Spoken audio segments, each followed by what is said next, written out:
Olá galera, esse é o podcast Filmes Clássicos. Começamos aqui o episódio 106.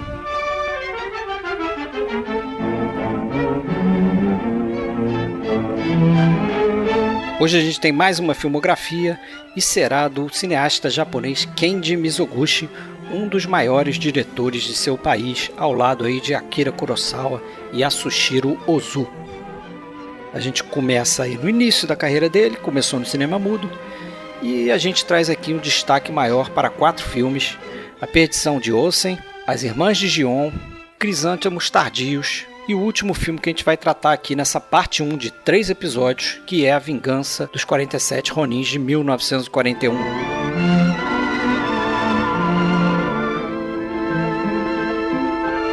Já vamos começar, mas antes vamos deixar aqui um recadinho. Entre na nossa página oficial filmesclassicos.com.br, procure a gente em qualquer aplicativo de celular que toca podcast, basta procurar pelo nome Podcast Filmes Clássicos.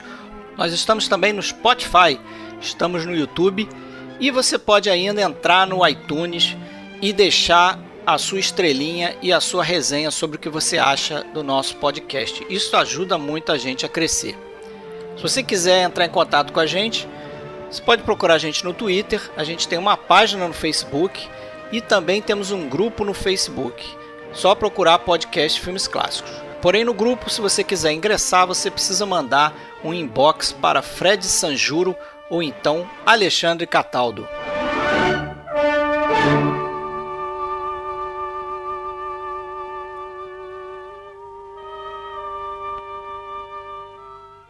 Bom, galera, então vamos lá, mais um episódio aí do Podcast Filmes Clássicos. Hoje estou eu aqui, Fred Almeida, falando do Rio de Janeiro, chovendo bastante no Rio de Janeiro. Em Blumenau, fala de lá Alexandre Cataldo. Tudo bem, Alexandre? Tudo bom, Fred? Como é que você tá? Estou tranquilo. Começar mais uma filmografia. É isso aí, que a gente não faz há algum tempinho, né? A última acho que foi do David Lean, que a gente fez em várias partes. Em várias partes foi do Lean, isso. Foi do David Lean. Foram 2 partes, na verdade, né? Beleza. E para ajudar a gente aqui, eu acho que uma boa ajuda, a gente está aqui com o montador e crítico Rafael Tilbakovic. Tudo bem, Rafael? Fala de São Paulo, capital, né? Sim, tudo bem, muito obrigado. Agradecer a presença já e o convite para participar, acredito que vai ser muito legal. Legal, a gente que agradece aí a presença. Rafael, a gente, como falou aí com você, a gente tem o costume aqui de perguntar para as pessoas que gravam aqui pela primeira vez com a gente como é que elas começaram a se aproximar do cinema clássico, né? O cinema mais antigo. Quando é que você notou assim que tem coisa lá atrás legal que eu deveria conhecer? Lembra o primeiro filme mais antigo, assim, de antes que você nasceu, talvez? Não sei. Como é que foi a tua experiência aí? Bom, essa é uma resposta relativamente fácil, porque eu comecei mesmo a intensificar a minha cinefilia trabalhando numa locadora de vídeo, né? Época das saudosas locadoras. E por sorte, né, era uma locadora com um acervo clássico e de filmes cults bem grande, muito bem servido ali. E até tinha uma prateleira de diretores, com Bergman, Jalen, Antonioni. Era 2001 lá em São Paulo, né? Não, em São Paulo. Era em São Paulo, mas eu trabalhava na Top Cine Video. Ah, sim, não conheço, mas...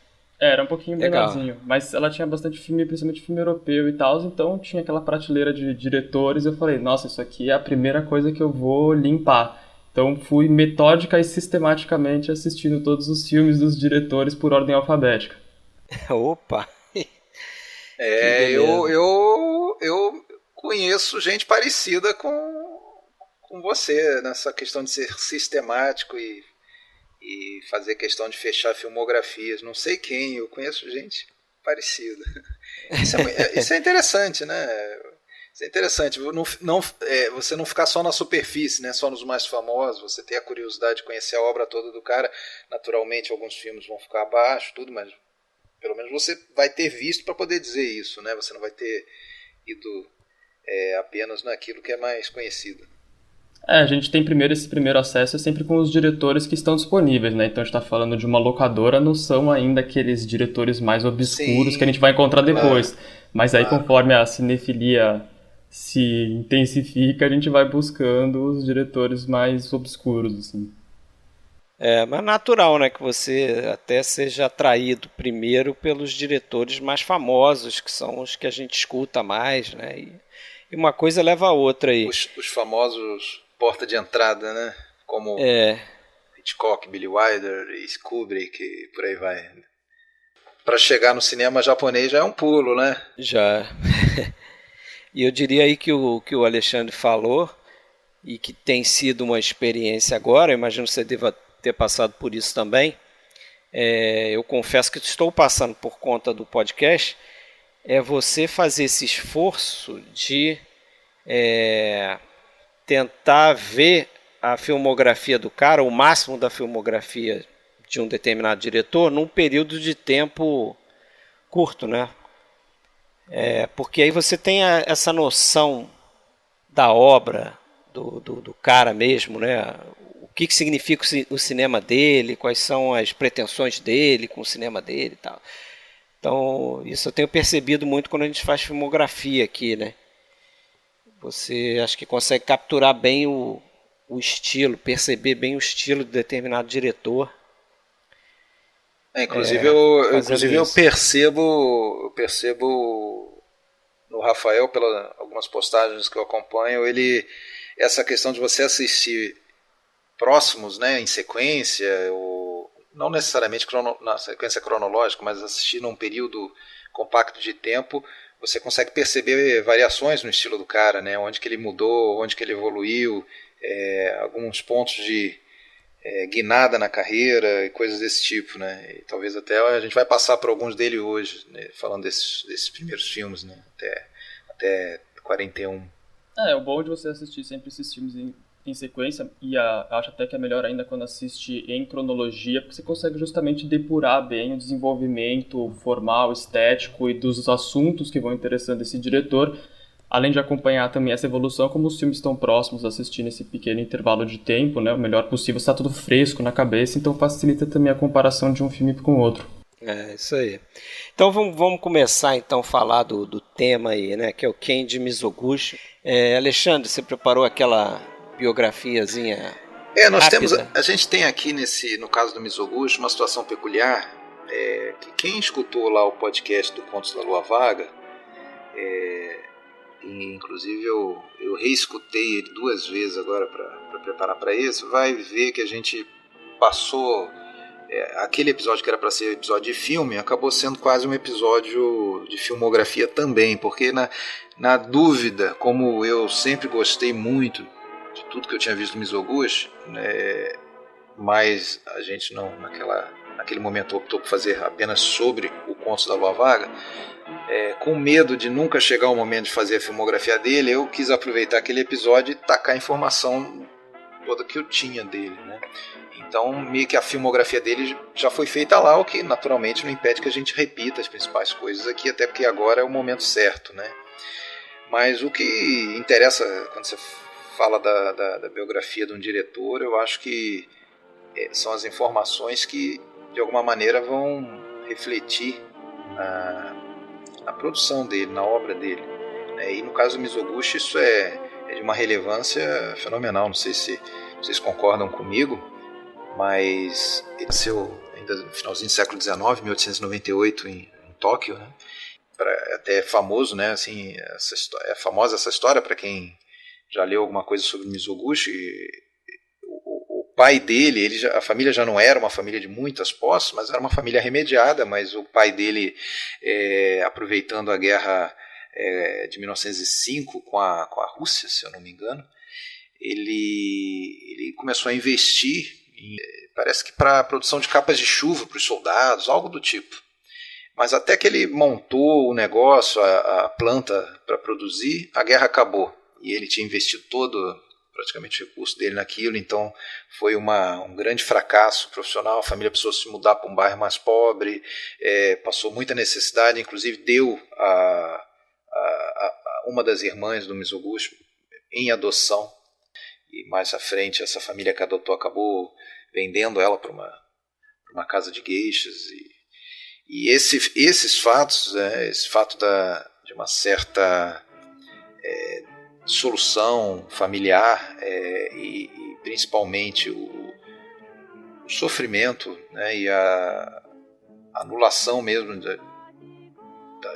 de uma mulher que, no caso da irmã dele, depois teve a sorte, né, ou não sei se dá para dizer que isso é uma sorte, mas ela passou a ser patrocinada, né, uma situação típica que a gente vê em muitos filmes do Mizoguchi por um cara rico, né, que a conheceu lá no ambiente da vida noturna como geisha e passou a bancar ela, inclusive depois acabaram se casando, né? Mas então ela passou a ter uma situação melhor e ajudou o Mizoguchi, ajudou nos estudos, ajudou inclusive a obter empregos, apesar de que ele tinha muita dificuldade em parar em um emprego, né? Mas essa doação, né? Essa dedicação da irmã dele, a Suzu, se não me engano o nome dela. Suzuko, em alguns momentos eles se referem como Suzu, talvez apelido, né? Alguma coisa assim. Mas na formação dele, essa dedicação, essa doação, né, dela de se sacrificar mesmo pela família primeiro, né? Não era uma situação muito fácil, mas ali já está muito claro a relação com o tema preferido do Mizoguchi, né? Acho que isso aí é inegável, né? O que vocês acham? Vai se repetir em diversos filmes, né, ao longo da carreira dele, né? Vários a gente vai comentar aqui, né? A gente não tem só aí nessa breve introdução da história dele já pensar o papel das mulheres, né, na vida dele e também a relação dele com as figuras paternas, que é bem complicada, né? Ele, de acordo com boa parte dos biógrafos dele, pelo menos, esse talvez seja um problema que a gente tem aqui, que os biógrafos eles não chegam muito bem a um consenso, né, sobre as narrativas e as datas específicas acerca da vida do Mizoguchi, então dependendo da fonte a gente tem uma flutuação aí de algumas informações. Mas, em geral, todos eles apontam essa questão de que ele tinha um ressentimento muito forte com o pai, primeiro por esse fracasso e depois pelo fato do pai tratar bem mal a mãe dele, a irmã, todo esse problema de ter doado a irmã, né, dado a adoção, que eventualmente levou ela à vida de geisha. Então todo esse cenário é bastante complicado e a gente acho que vê se refletir com frequência na cinematografia do Mizoguchi. A gente vai ver mais à frente, especificamente nesse episódio, eu acho que os filmes que melhor refletem isso vão ser o Irmãs de Gion, né? A Decadência de José, acho que os 3 primeiros, né? Só a Vingança dos 47 Ronins que não. Mas é interessante que ele sempre teve um papel meio... eu acho que ele sempre esteve meio dividido em relação a essa questão, porque se realmente, como você falou, ele tinha um olhar crítico sobre essa sociedade patriarcal, essa maneira até que o pai tratava as mulheres da família e as mulheres que eram vendidas. Ele, por outro lado, ele era um notório frequentador desses ambientes, né, e cliente, né, de casas de geisha, de prostitutas e tudo mais. Então ele por outro lado, ele vivenciava isso, ele praticamente perpetuava essa situação, mas ele, por outro lado, ele tinha uma certa sensação de culpa em relação a isso, né? É uma coisa não muito bem resolvida, talvez, aí para ele. Ah, sim, com certeza. A gente vê como as contradições do objeto de estudo ajudam a gente a entender como ele se processa, né? Se a gente pegar, inclusive, o texto, um dos principais textos biográficos acerca do Mizoguchi, que é o depoimento do Yoshitaka Yoda, que foi o principal e talvez mais importante roteirista a trabalhar com o Mizoguchi. Ele fala que o Mizoguchi era famoso por rompantes assim, de raiva, de inveja, mas ao mesmo tempo ele logo se arrependia de tudo que ele tinha feito, tudo que ele tinha falado, né? Inclusive ele chegou a ter alguns problemas com bebida, principalmente próximo ao final da vida. Então a gente vê que essa figura que, se no espaço íntimo tem uma relação um pouco mais bruta ou efervescente com as pessoas e com a vida, por outro lado, no cenário público, era um cara extremamente reservado, tímido, né? Então acho que essas contradições também acabam sendo ricas pra gente pensar a obra do Mizoguchi. É verdade. Ele teve problemas, né, de violência, pelo menos de uma das mulheres com que ele se envolveu, né, que ele sofreu Levou uma facada. Levou uma facada, uma navalhada pelas costas. É navalhada, isso. E depois chegou a voltar, pelo que eu li, com essa mulher e perdoar, né? Assim, aceitar ela, o que ela tinha feito e tal, né? Esquecer isso e tal. E acho que teve a esposa dele também que terminou muito mal, não foi? Sim, logo depois que ele teve esse atentado contra a vida dele, de certa forma, né, que essa história, inclusive, ela varia um pouquinho conforme o biógrafo também. Alguns dizem que na época ele já estava casado com a Chieko, né, outros vão falar que ele casou logo um pouco depois disso, depois de se separar dessa jovem que o atacou num banho público, mas a gente já percebe daí que esses elementos, inclusive depois até o Mizoguchi vai comentar que esse foi um momento importante para a formação dele enquanto cineasta, porque ele só foi capaz de entender o mundo das mulheres ou a profusão de emoções envolvida no relacionamento entre um homem e uma mulher depois de tomar essa facada. Coisa curiosa, né? Eu li também que ele é tido no Japão como um diretor feminista, né? Mas aí se faz um parêntese no texto que eu li, que é que o significado dessa palavra feminista no Japão também inclui o significado de uma pessoa que é um adorador de mulheres. Eles utilizam até a palavra womanizer, né, que em inglês seria algo próximo do mulherengo, né?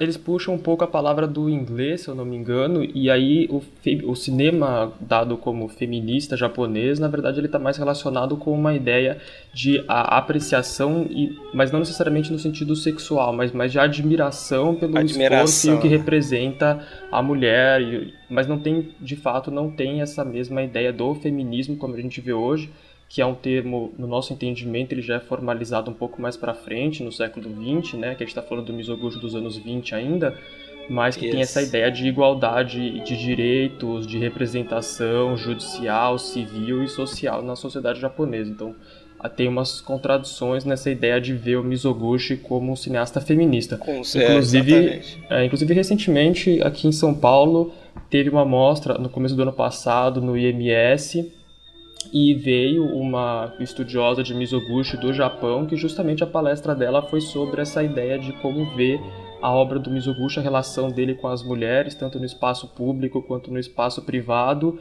e o desenvolvimento dessas ideias de feminismo que estão ao redor do cinema dele, que inclusive recentemente a crítica de envergadura feminista tem sido bem menos piedosa, por assim dizer, com ele, né, propondo uma revisão de vários filmes da carreira dele em luz da sua biografia, desse entendimento melhor que a gente tem do Japão hoje. Mas uma coisa é certa, independente quais tenham sido as intenções dele, as motivações dele, o fato é de que os filmes, na sua maioria, são verdadeiros documentos de uma realidade social do Japão.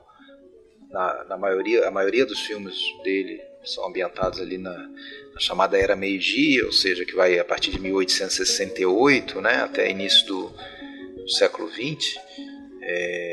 E naquela época era assim, e na época em que ele fazia os filmes, esses filmes que nós tratamos hoje aqui, começou a filmar em anos 20, mas hoje vamos tratar de filmes dos anos 30, início dos anos 40, não parecia ser muito diferente, né, em muitas coisas do que era lá na época das histórias, né, era Meiji, final do século XIX, né. Então, no mínimo, tinha uma questão de documentação histórica e que, se você não sabe nada de como que era a sociedade japonesa, como que era o tratamento da mulher, e você assiste meia dúzia de filmes do Mizoguchi, você tem ali uma bela aula, né? Não que ele esteja necessariamente exaltando as mulheres e mostrando o lado abnegado e do alto sacrifício delas, mas no mínimo ele está expondo essa situação. Não que isso seja exclusividade dele. Em muitos outros filmes japoneses a gente vê coisas semelhantes, né? Outro diretor que é comumente associado a essa ideia de um feminismo dentro da cinematografia japonesa é o Naruse, né? Outro grande mestre do cinema japonês.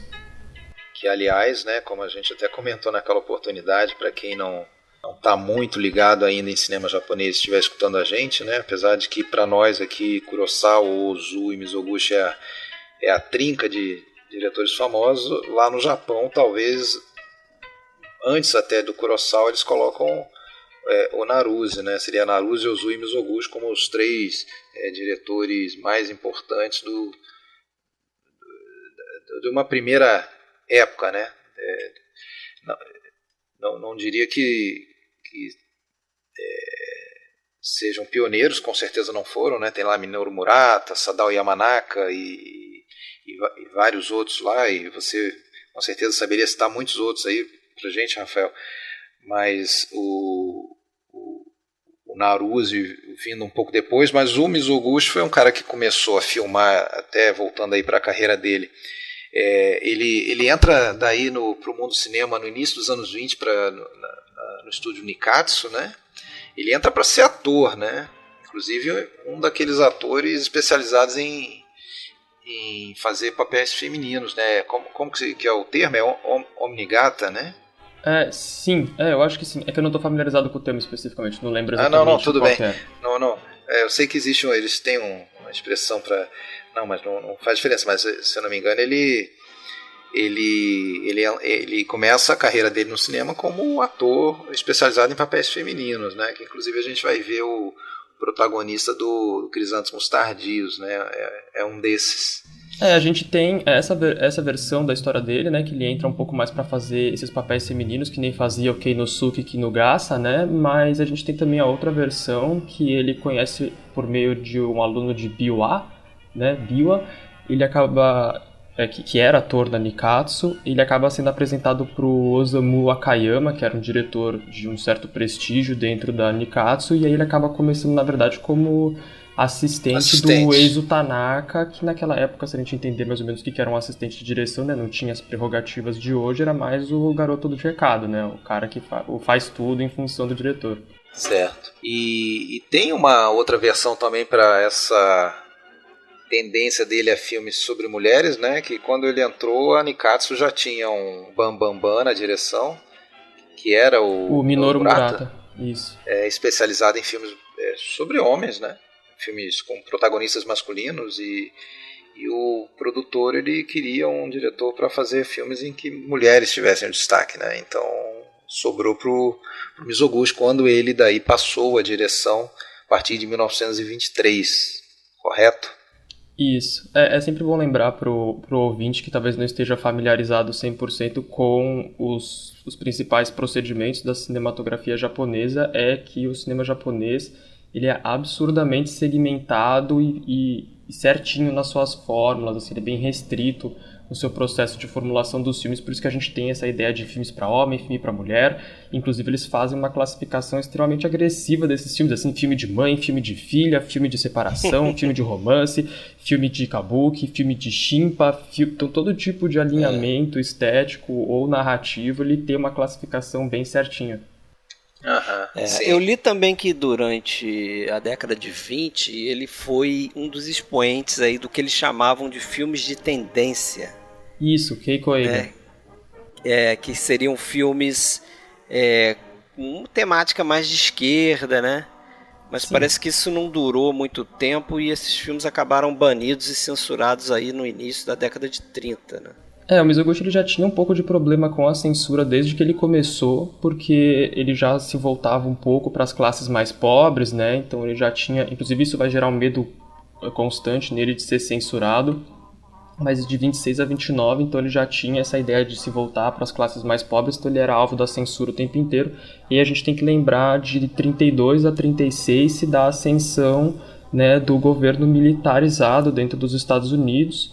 Do Japão. Do Japão. Governo militarizado, e aí a censura vai ficando cada vez mais forte, né? Então, o Keiko Eiga, que era o filme de tendência, em alguns casos ele é retratado também como o Nikatsu Style, né? Porque a Nikatsu é que ficou proeminente por fazer esse tipo de filme, mas ele acabou sendo esmagado rapidamente pelo governo, então sumiu de fato depois de 33, 34, já tinham poucos.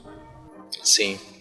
É uma coisa que a gente até comentou, acho que antes de começar a gravação, e que novamente, para o ouvinte que não está familiarizado, né,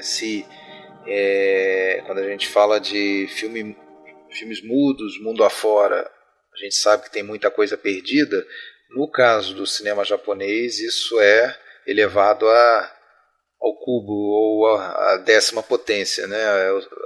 A esmagadora maioria da produção japonesa anterior ao que é muda, né? Sendo que no Japão a gente considera que o cinema mudo foi mais ou menos até 1935, por ali. 34, a gente pode dizer que até 35. 34 ainda era por conta dos benchis, né? O Japão tem esse processo de passagem do cinema silencioso para o cinema falado bem atrasado em relação aos outros continentes, mas sim, até 35 ainda se fazia filme silencioso.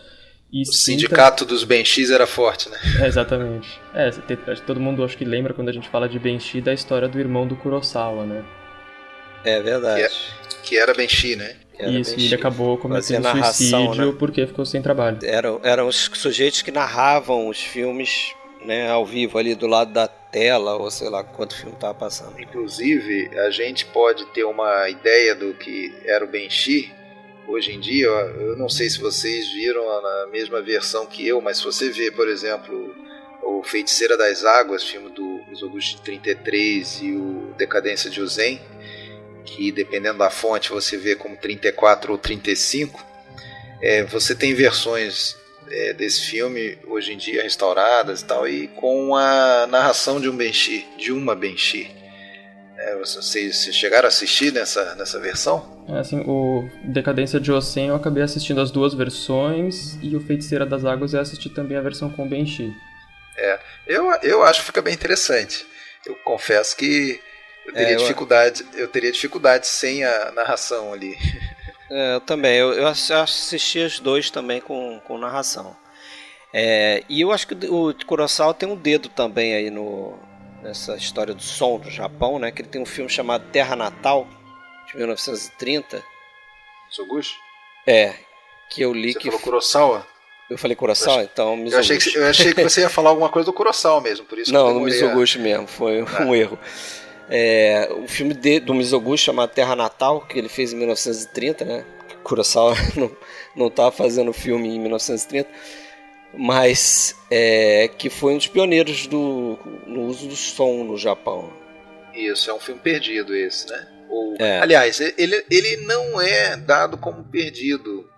Naquele livro que você tem também, né, Rafael, o Mestre Mizoguchi, a coletânea de textos, né, críticos, que é organizado pela Lúcia Najib. Esse livro ele traz todos os filmes do Mizoguchi, inclusive os filmes perdidos, com título em português. E os filmes que são considerados perdidos, ele indica isso, né? Não se conhece a existência de roteiro negativo ou cópias. Inclusive, alguns ali já estão desatualizados, né? Porque a gente tem alguma coisinha disponível. Sim, tem alguns que foram encontrados fragmentos e outros que foram achados a posteriori. Se eu não me engano, é Tojin Okishi, aquele que tem 4 minutos disponível, ou Okishi o Estrangeiro, um que tem 4 minutos apenas disponível. Eu não estou seguro se é esse filme, que tem apenas um trecho de 4 minutos disponível, até no YouTube e tal. Mas ele consta ali como não se conhece a existência. Esse Terra Natal não tem essa informação. Parece que ele existe sim, mas eu não achei de jeito nenhum. Então, essa primeira etapa aí, esse é um duvidoso para mim. Tem uma confusãozinha que às vezes acaba acontecendo por causa dos títulos, tanto em português quanto em japonês, é que tem o Canção da Terra Natal, que é o Furosato no Uta, de 1925. Que é de 25. Esse é o primeiro dele que está disponível, né? Isso, é o filme mais antigo que a gente tem hoje dele ainda inteiro. E aí tem o Terra Natal, que é o Aa Furosuto, que é de 1938, e esse está perdido. Esse está perdido mesmo, né? E tem esse que é de 30, o Terra Natal Furusato. Esse não é dado como perdido, mas eu também não encontrei. Agora, a questão é, entre 23 até 1932, vamos colocar assim, constam 47 filmes do Mizoguchi, sendo que apenas 5 tem algum trecho existente, né, sobrevivente. Então você vê o tamanho do estrago dessa primeira etapa dele. Isso dificulta muito a gente conhecer o Mizoguchi lá de trás, né, de 23. Bom, o primeiro ano dele como diretor já tem mais de 10 filmes ali, né? Imagino que sejam filmes de uma duração mediana ali, perto de 1 hora. Não sei. Então, como o Rafael já falou, o primeiro disponível dele é de 25, que é o Canção da Terra Natal. 26 nada, sobreviveu. 27 também não, 28 também não. E aí 29 tem o Marcha de Tóquio e o Esplendor do Asahi. Detalhe, todos esses filmes no estúdio Nikatsu, né, onde ele vai filmar até 1934. Até 33, não, aliás, desculpe, até 1932 ele filma lá no Nikatsu, né? Então, muito bem. Se o nosso ouvinte tiver interesse, tem aí 5 filmes para ver do Mizoguchi nesse período, né? Canção da Terra Natal, depois o Marcha de Tóquio e o outro que eu falei, e o Tojin e o Estrangeiro de 1930, do qual tem apenas poucos minutos aí disponíveis. Depois, o próximo filme dele que se pode achar, filmes de 31 e 32, todos eles perdidos, é o Feiticeira das Águas, não é isso? 1933. Vamos falar um pouquinho dele? Apesar de que a gente aqui escolheu 4 filmes para destacar, mas o Feiticeira das Águas é um filme relevante, né? Primeiro porque é o primeiro filme assim que dá para dizer que ele está inteirinho, né, da filmografia dele, que a gente tem acesso, né? Segundo que é um filme que parece já não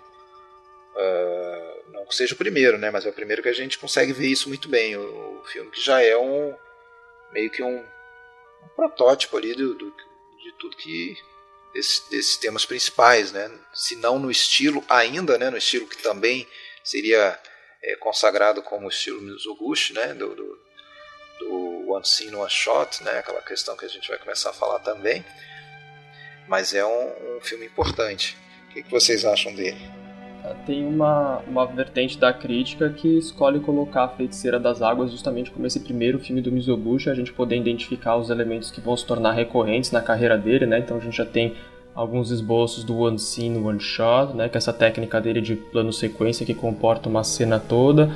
A gente já tem umas análises, né, feitas sobre o filme que já vão falar bastante da questão da personagem feminina, né, a protagonista, essa Feiticeira das Águas, né, e a gente tem também já uma preocupação maior com o registro de um certo cenário social bastante importante, apesar de que há uma outra vertente da crítica que prefere pontuar que o Mizoguchi, de fato, assim, né, os procedimentos, de fato, eles só vão estar surgindo, de fato, lá em 36, quando a gente tiver a duplinha de ouro, né, o par de ases, que é o Elegia de Osaka e o Irmãos de John.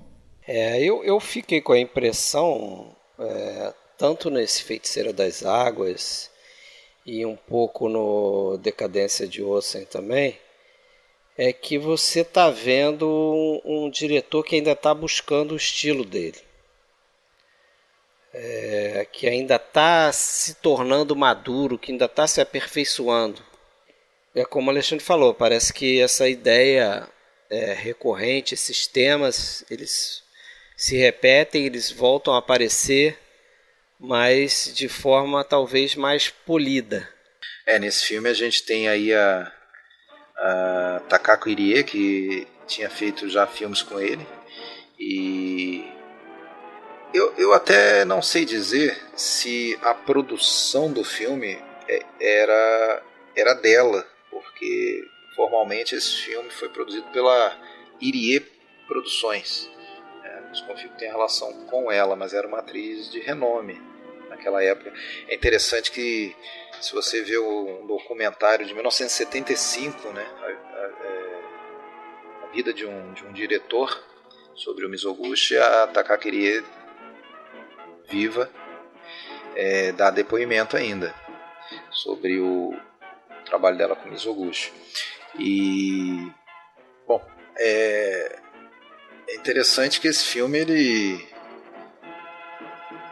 traz uma coisa que a gente vai ver também, além dessa questão temática que é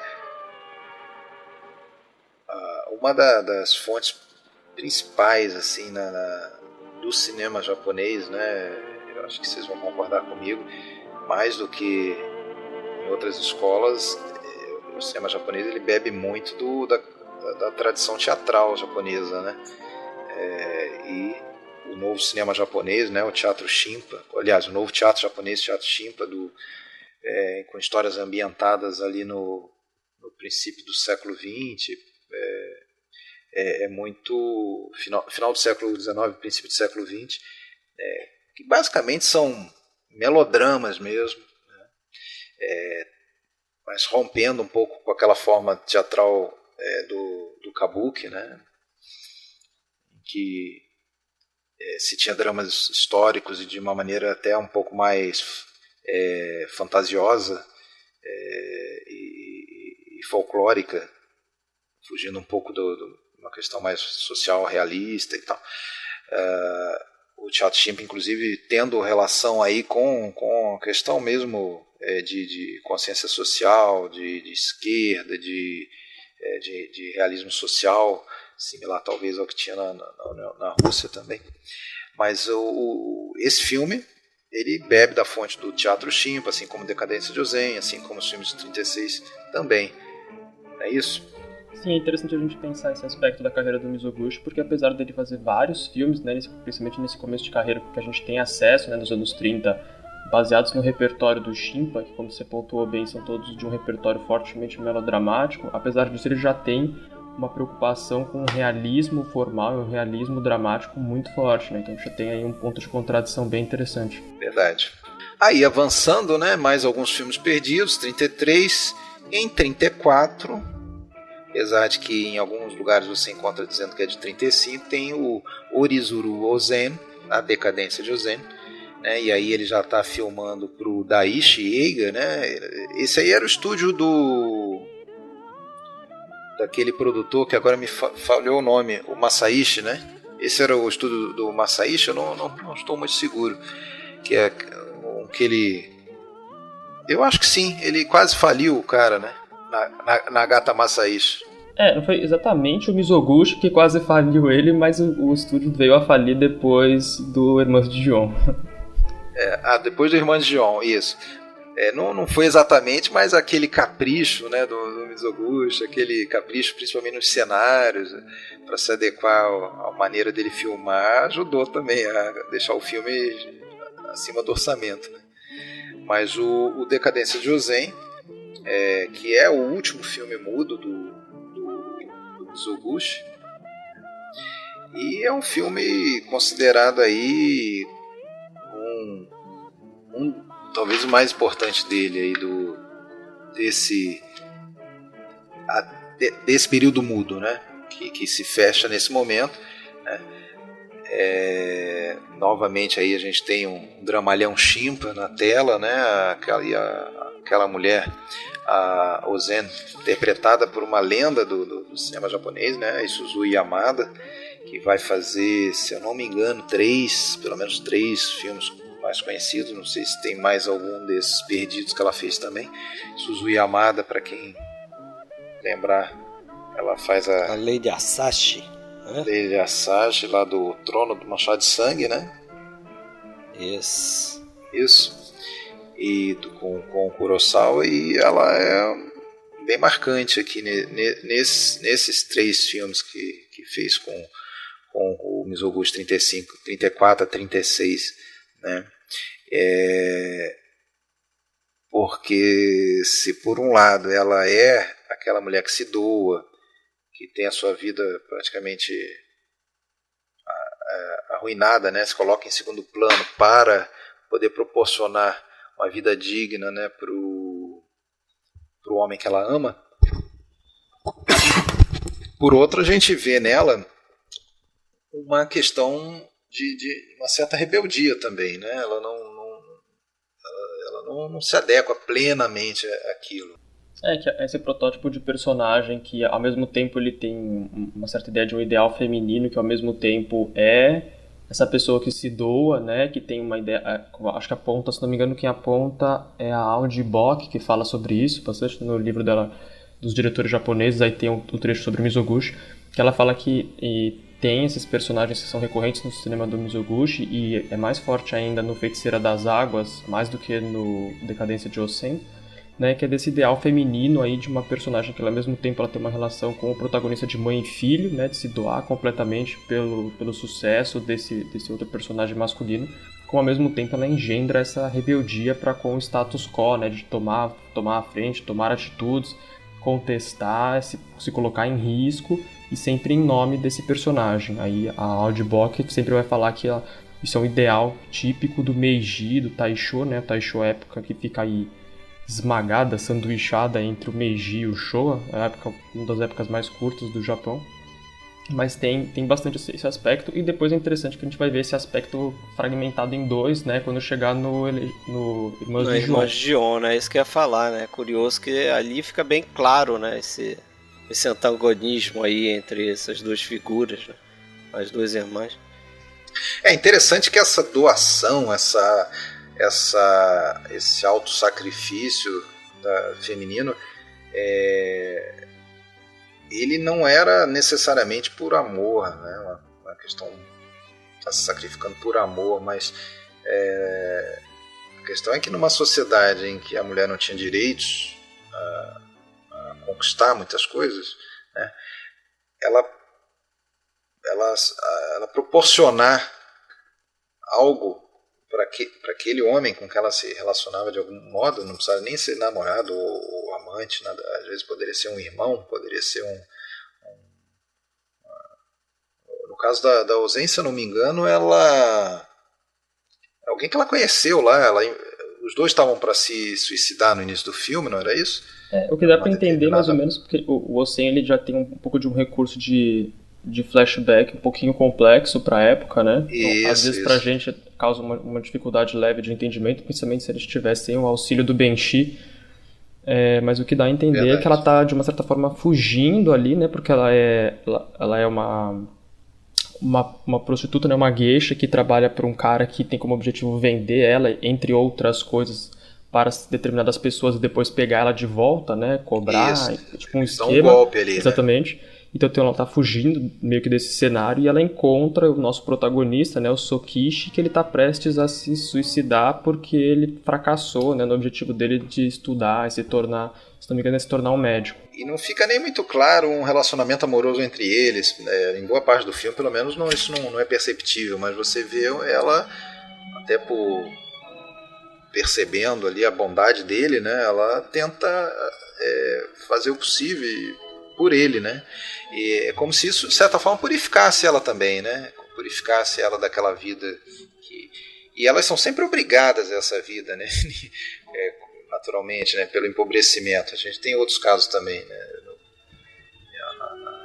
Até no próprio Crisântemos Tardios, né? Que a empregada mais à frente se prostitui também, né? E sempre às escondidas, com uma certa vergonha e aqui no caso do Zen, esse afeto pelo Sokisha purifica ela, né? Mas só que lhe custa sanidade também, de certa forma. De certa forma não, totalmente. A gente vê que essa ideia do sacrifício ela não é exclusiva, né, da filmografia do Mizoguchi, apesar de ter um destaque muito grande nela. Os japoneses eles gostam muito dessa ideia de um sacrifício em nome do outro, né? Vide o cinema de Daigeki Shambara, de Samurai, é só a ideia do Harakiri, acho que já engendra bem esse aspecto. Mas a gente tem também essa coisa que você está comentando de uma salvação, uma ideia de purificação. É só lembrar que o Japão no século XVII ele sofreu uma influência muito forte, né, das ideias cristãs, e a imagem de Cristo, apesar deles não absorverem diretamente nos seus aspectos mais religiosos, causa uma grande admiração, né, dado que a gente vê que é até recorrente no Mulheres da Noite, isso vai ser comentado visualmente de forma bastante direta. Mulheres da Noite é um que eu vou precisar rever, já tem tempo, no segundo episódio aí nós vamos passar por ele. Que bom, esse é um bom pretexto, né? Essa questão da abnegação, até não sei se vocês querem comentar mais alguma coisa do Decadência de Ozen. Vocês querem? Não, podemos seguir. Podemos seguir. Essa questão do sacrifício, passando rapidamente aí por alguns filmes seguintes, né? Eu acho que o filme seguinte já é de 1935. 35 até que foi um ano razoável, né? E é razoável para nós enquanto como fãs, né? Cinéfilos, que a gente tem alguns filmes para ver. Tem o Oyuki, a Virgem, né? Filme de 35, que tem uma relação direta aí com o Bola de Sebo, aquele conto do Guy de Maupassant, que também por muita gente é citado como uma das fontes mais distantes aí no tempo das diligências do John Ford, né? Que é aquela história do grupo viajando e acontece uma situação lá e a personagem da prostituta, o Yuki, ela se sacrifica pelo grupo, né? Então, esse tema novamente acontecendo. Pra ver como é forte de novo esse negócio do crístico, é só ver o título em japonês, o original do Oyuki, a Virgem, que é Maria no Yuki, né? Fazendo referência a Maria. A Madonna, né? O Yuki, a Madonna, inclusive, está no livro da Lucina Gibe. Sim. Né? A gente tem sempre também. Aqui no Brasil, inclusive, tem uma anedota engraçada que a gente tem 3 fontes possíveis. A gente tem os lançamentos recentes, seja em DVD, em cinemas, né, mostras. A gente tem o catálogo da Sociedade Japonesa, né, que tem nomes diferentes. E a gente tem os nomes, entre aspas, oficiais do lançamento dos cinemas do Rio, né, e dos cinemas da Liberdade, que tem todos os títulos e traduções livres dos títulos originais totalmente diferentes. Então você vai pesquisar os nomes dos filmes, é capaz de você nunca conseguir chegar a um consenso. Pois é. Eu até mostrei para vocês, mandei aquela imagem, né? Eu estava dando uma pesquisada em jornais antigos, aí, no acervo virtual. O filme de 52, lá, A Vida de Oharu, né? Na época foi lançado nos cinemas brasileiros como A Vida de Ohara, Mulher Galante. Quer dizer, totalmente diferente, né? Inclusive em outro jornal estava o apóstrofo Hara, como se fosse um nome irlandês, né? O'Hara. Então depender dessas traduções. Agora, questão do Bola de Sebo, vídeo um conto do Guy de Maupassant, ele demonstra algo que eu até comentei no episódio da Lua Vaga, né? Que contrariando que muita... Assim, às vezes a gente até gosta de fazer caixinhas, né, quando vai classificar as coisas, né? Não, Kurosawa é muito ocidentalizado, Mizoguchi é japonês puro. As coisas não são assim, as coisas não são nem tanto no branco, tanto no preto, são cinzas muitas vezes, e é sabido que o Mizoguchi bebeu muito na fonte, inclusive, de cinema americano, de King Vidor, de Joseph Sternberg também. Murnau, tem Sternberg. E parece que essa influência também de autores do Ocidente, ele pegou muito com o Yoshikata Yodai, que o Rafael já comentou, né? Os grandes colaboradores. O Mizoguchi ele tem uma proximidade muito forte com a literatura. A gente vai ver que boa parte da obra dele é adaptada de livros. Ainda nesse ano ele fez o Senhorito Kishi, que é um filme até que eu tenho, mas eu não consegui ver porque eu não encontrei legendas para ele. E o Papoula, né, em 1935, e aí vem o grande ano, né? 1936, apesar de que cinema japonês começou a aparecer filmes japoneses começaram a aparecer nos cinemas brasileiros, americanos e tal, nos anos 50, principalmente com o Rashomon no primeiro momento, e daí abriu uma porta para outros. No Japão, até hoje, inclusive, se eu estiver falando besteira, você me corrige, Rafael, mas até hoje os filmes top, né, os filmes principais do Mizoguchi são os filmes de 36, né, o Irmãs de John e a Elegia de Osaka.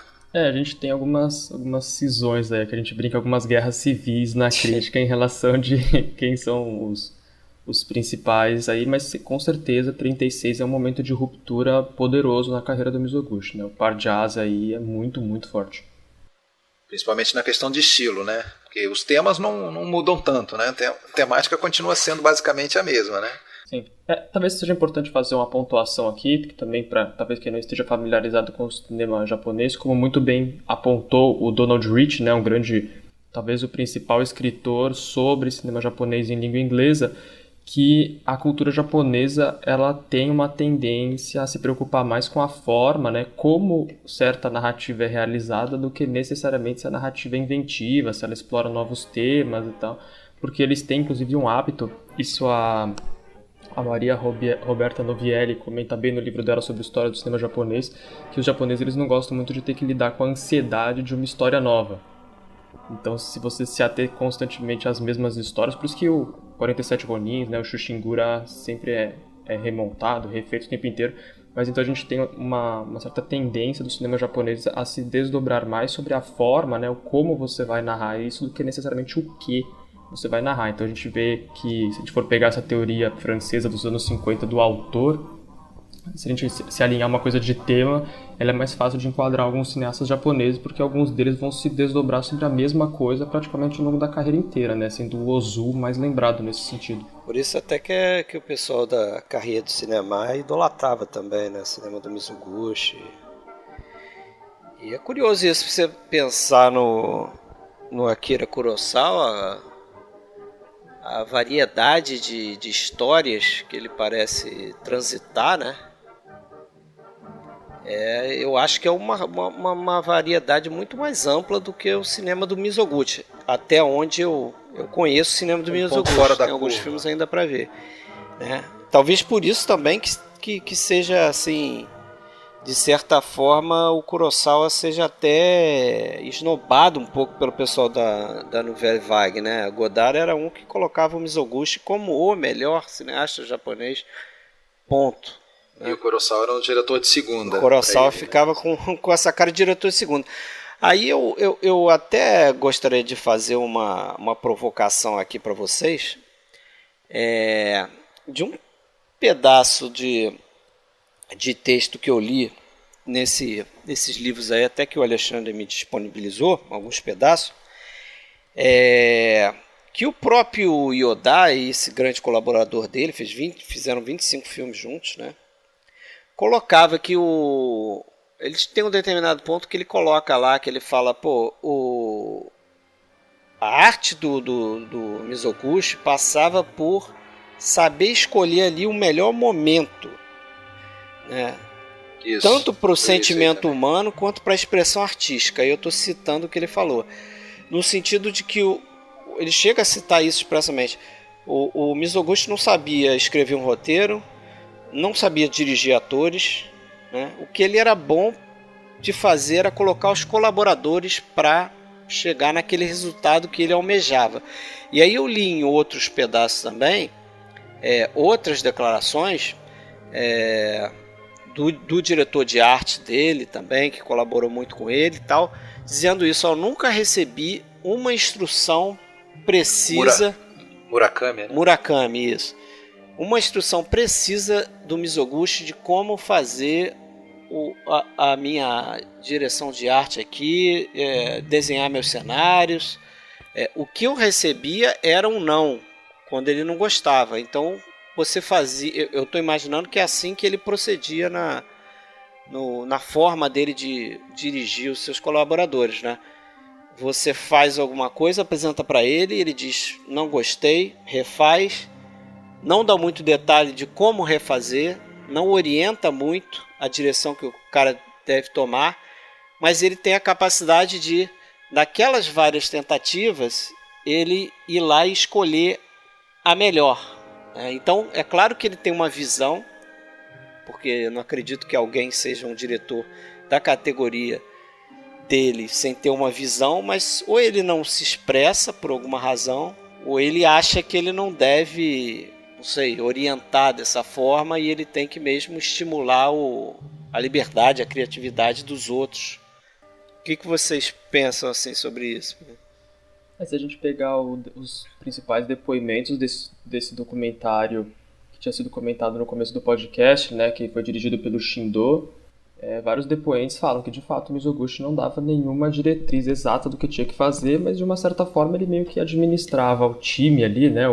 Ele se refere como se fosse um time de beisebol, para extrair deles o melhor do suporte criativo que eles poderiam dar. Tem até um depoimento bem interessante de um dos atores que fala que o Mizoguchi ficava enchendo o saco dele porque ele mexia demais os olhos, né? Parecia um negócio absurdamente exigente, assim, o cara, não, eu tô atuando o melhor que eu posso, e tal, os Mizoguchi, não, cara, você tá mexendo o olho demais, vai estragar tudo.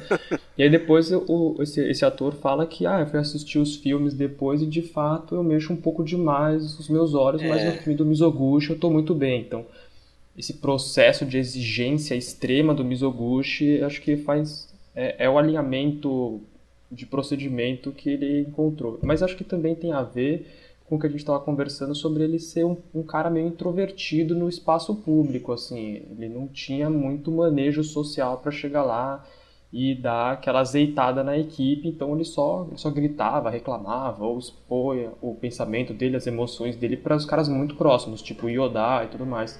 Com os outros ele já era essa coisa um pouco mais distante, um pouco mais fria, essa imagem, né, que se concretizou dele de um cara muito, muito exigente. Consta aí, né, essa história famosa de que o Yoda teria reescrito o Elegia de Osaka 10 vezes, né, depois dele negar 9 vezes, né, o roteiro. Não, volta, escreve de novo. Mas fala, Alexandre. Não, eu acho que você está certo, não vi como uma provocação. Tem nem muito a acrescentar. Eu li esse mesmo trecho que você falou. Agora, eles são unânimes dizer que no final das contas, o filme, independente de quem fosse o profissional trabalhando com ele, ia ter a cara do Mizoguchi, ia ter ele não sabe sentar para escrever um roteiro, mas ele vai mandar o cara reescrever até ele ficar satisfeito, né? Da mesma maneira o cenário com o Murakami e os atores também. E os atores também. Né? Como é que é aquele apelido dele que você até citou? O Diabo? Demônio. Demônio, né? O que também não é novidade. Não né? Não é. Sempre que a gente, na maioria dos casos, quando a gente fala de um diretor, tirando aí que eu me lembre recentemente o Truffaut, talvez. O Satyajit Ray, do indiano, que era de um tratamento mais dócil e deixava os atores mais à vontade. A maioria deles é um David Lean da vida e tantos outros aí bem às vezes tirânicos no set, exato, bem centralizadores e tudo mais. Mas voltando aos dois filmes de 36, né? Tem inclusive entre eles aquela dúvida qual que é o melhor, né? Parece que os dois filmes foram primeiro e terceiro filme japonês do ano naquele ranking lá da revista, né? A Associação dos Críticos. Kinema Junpo, né? Que é considerada a principal e mais importante publicação crítica do cinema japonês. Isso. Eu confesso que eu não sei qual que foi primeiro e qual que foi terceiro, você sabe? Eu acho que, se não me engano, o Elegia é o terceiro. Elegia é o terceiro. Pois mas em alguns lugares ele se considera o Elegia como o melhor, né? O melhor filme dele desse período e tal. Eu acho que o Irmãos de On ele é mais conhecido, pelo menos aqui entre nós, né? A gente tem que falar que hoje no Brasil a gente tem disponível diversos filmes dele, principalmente nessa coleção da Versátil, né? Não estou falando isso porque você trabalha na Versátil, mas eu acho que essas distribuidoras que são tão importantes para nós, né, cinéfilos que curtimos filmes antigos, tem que ser valorizadas, né? Então a Versátil, em relação ao Mizoguchi, já lançou duas caixas, uma com 6, outra com 5 filmes, né? Então só aí são 11 filmes dele. E mais em outras caixas, que eu saiba, que eu lembre, lançou na coleção Cinema Samurai, por exemplo, tem lá a Espada Bijomaru, tem agora eu acho que na última edição do Cinema Samurai, tem a nova saga do Clã Taira, né? E tem um outro... e tem, o 47 claro, Ronins, os 47 Ronins, que... Isso, exatamente. A caixa dos 47 Ronins, que é uma caixa específica que tem 3 versões dessa história, que já ganhou perto de, 100 adaptações para o cinema. Talvez a história mais filmada do Japão, ou talvez do mundo. E na Casa da Versailles tem 3 versões, sendo que a do Mizoguchi ocupa um dos discos, né? Até porque ela é a mais longa, tem duas partes que somam cerca de 3 horas e 40, 3 horas e 50. Então tem aí uma quantidade legal de filmes dele disponível no Brasil, né? Ou seria pelo menos 14 filmes, né? Sendo que dos quase 90 dele teria cerca de 36 ou 35 disponíveis aí no universo para serem vistos. Então já é uma quantidade relevante. A gente sempre fica no sonho de alguém em algum lugar descobrir uma cópia enterrada no porão e falar, olha, filme novo. Agora esse filme tem um plano inicial que eu acho que serve bem de exemplo para isso que a gente já comentou, que é característico do cinema dele, né? Principalmente desse período, de usar o plano sequência, né? O one scene, one shot, como vocês chamaram bem aí, que é aquele plano inicial onde ele mostra ali o leilão que está acontecendo naquela loja, né? Daquela família. E a gente... o cara tá falindo, né? O cara tá falindo, a gente vê a câmera passando em traveling, né? Fazendo movimento lá da esquerda para a direita e com a trilha de ruído no fundo, você no primeiro momento não entende muito bem o que é aquilo ali, você vê alguns objetos e um espaço vazio, você vê aquele som que parece que é uma confusão, uma briga atrás, e depois a câmera chega onde está o som e a gente entende que está rolando um leilão ali, porque parece que tem gente dando bid lá, né? Cantando os preços, e o outro acho que está com vaso, está oferecendo vaso e tal. E aí, se eu não me engano, esse plano de sequência termina com pessoas sentadas no tatame e discutindo o que está acontecendo ali, né? Acho que tem um empregado da família que trabalha na loja ali, está dizendo que pena, é triste ver os objetos aí, as coisas de uma vida sendo vendidas dessa forma e tal. Então dentro dessa sequência tem toda a história, né? O início, meio e fim dessa sequência, né?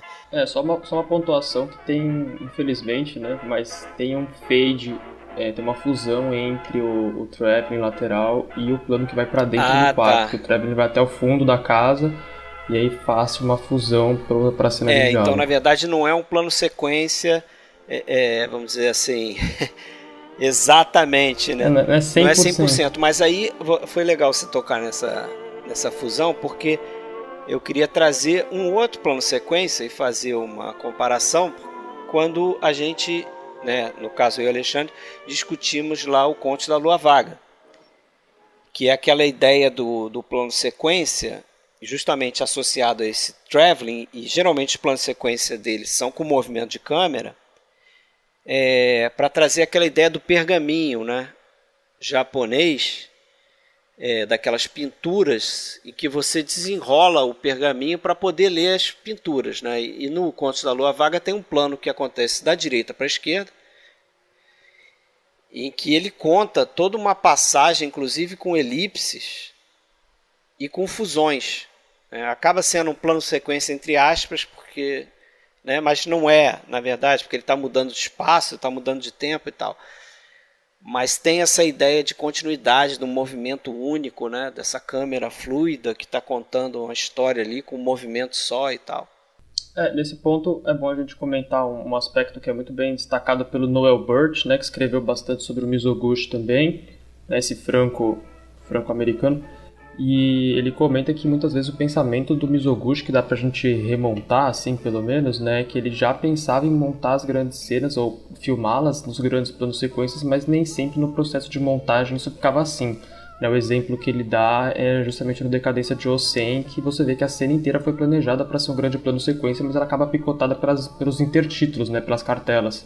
Talvez tenha sido o caso também aí do Ugetsu. A gente, quando aprende que essa é uma marca registrada dele, por outro lado a gente também às vezes se decepciona, né, com alguns cortes. A gente esperava que ele prolongasse um pouquinho mais, né? A gente não entende alguns cortes, mas é porque era muito complicado muitas vezes sustentar um plano. A gente tem exemplos aí esses filmes que a gente vai falar, de planos de 5, 6 minutos, até, não sei se mais do que isso, não lembro, mas aquele plano famoso no Crisântemos Tardios, com a câmera embaixo no barranco, né, acompanhando num traveling aquela conversa importantíssima para o desenrolar da história entre o ator e a sua empregada, aquele plano que tem na faixa de 3 minutos. Se pegar outro plano introdutório famoso, tem o começo do próprio 47 Ronins, que é impressionante. Que ele fica no espaço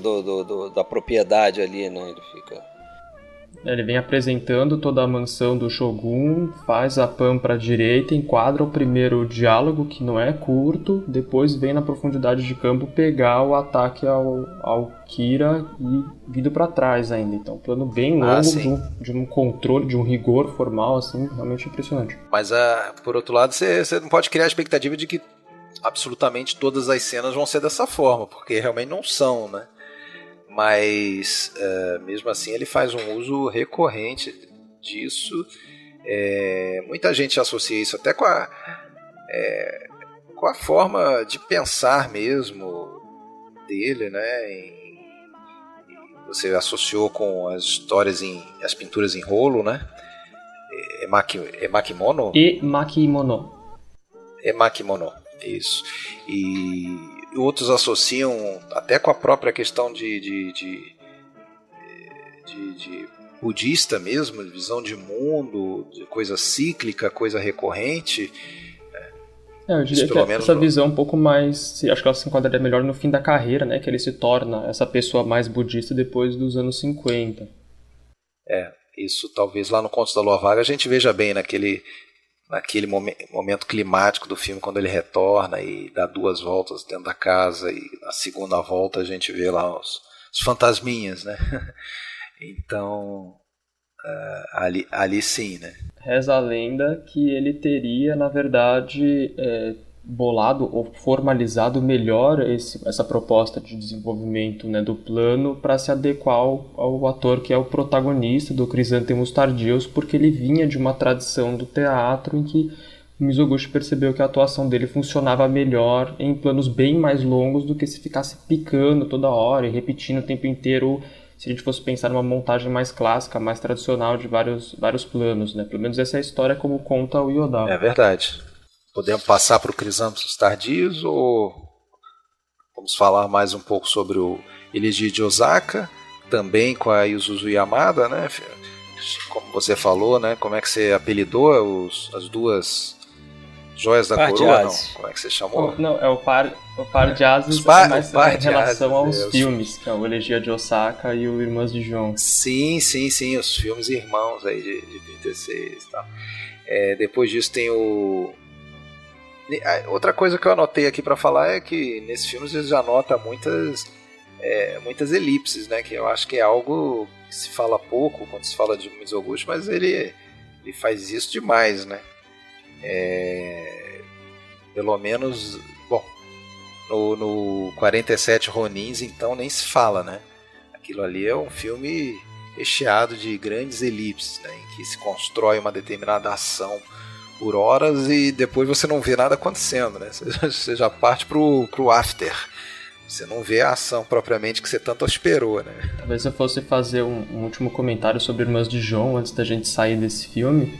Destacar um outro aspecto que tá bem forte nesse filme. Acho que tem um plano excepcional, né? Uma cena incrível nesse filme que destaca esse aspecto que eu quero ressaltar, que é a cena em que a Omosha vai falar para aquele pretendente falido da Umekishi, a sua irmã, para sair da casa, que a câmera não está exatamente no mesmo cômodo onde estão esses dois personagens, né? A câmera está recuada atrás do que parece um biombo, como se fosse um segundo cômodo, e que destaca um aspecto do Mizoguchi também, que é um trabalho, como que ele vai desenvolver a proximidade emocional do espectador com os atores, né? Os atores não necessariamente no sentido de identificação, mas com os personagens, que é, por exemplo, esse momento que é um momento de intensidade emocional, né? Aquele personagem masculino vai passar por uma grande vergonha, de ser mais ou menos expulso daquela casa, e o Mizoguchi, ao invés de grudar nas personagens ali para enaltecer esse aspecto, ele prefere recuar, né, se afastar um tanto para destacar isso, como se ele tivesse um descolamento emocional que proporcionasse para o espectador se manter não só atento, assim, né, questionando aquilo que está acontecendo no espaço reflexivo, mas para não entrar nesse jogo de emoção que seria considerado um recurso clássico. E a gente vai ver que isso se repete bastante daqui para frente. A própria cena final, né, do Irmãs de Gion, em que a personagem da Isuzu Yamada é jogada do carro em movimento, né, e fica toda ferida e vai para um hospital.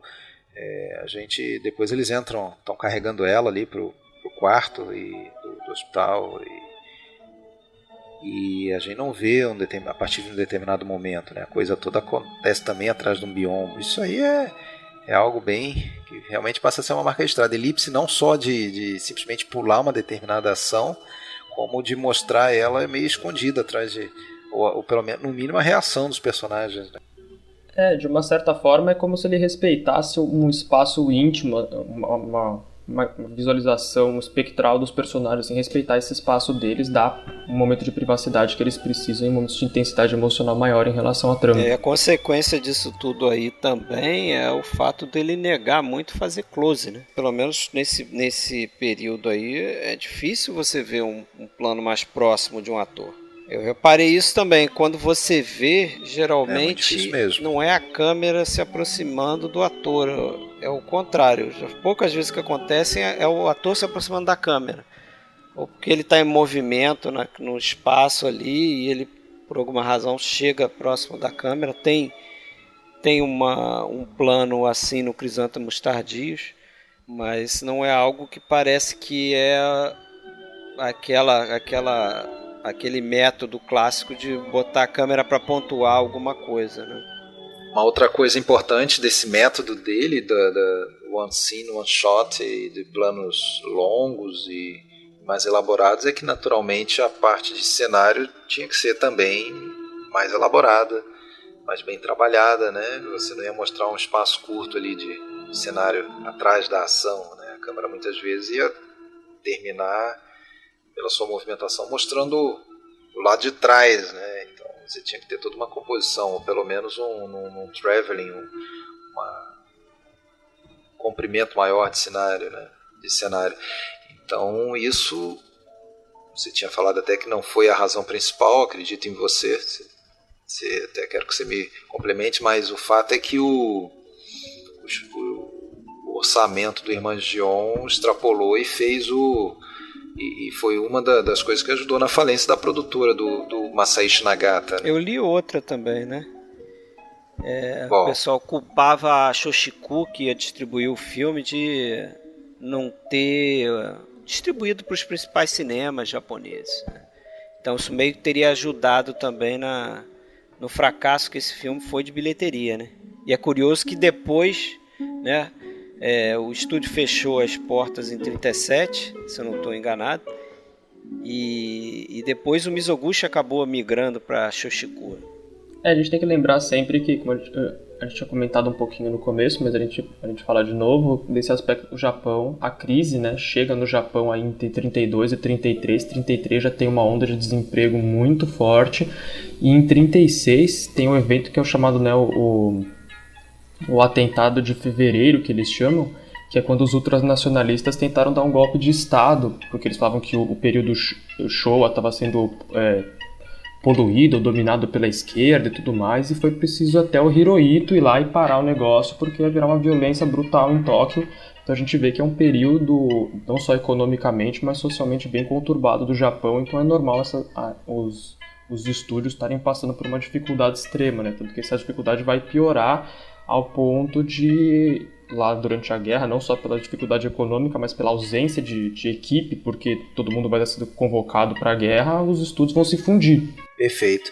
Ele faz aí em seguida, em 37, ainda um filme, ainda trabalhando com o Nagata, mas para uma outra produtora, a Shinko. Ele faz o Estreito do Amor e do Ódio, né, que é um filme que está disponível, você consegue encontrar esse filme para ver.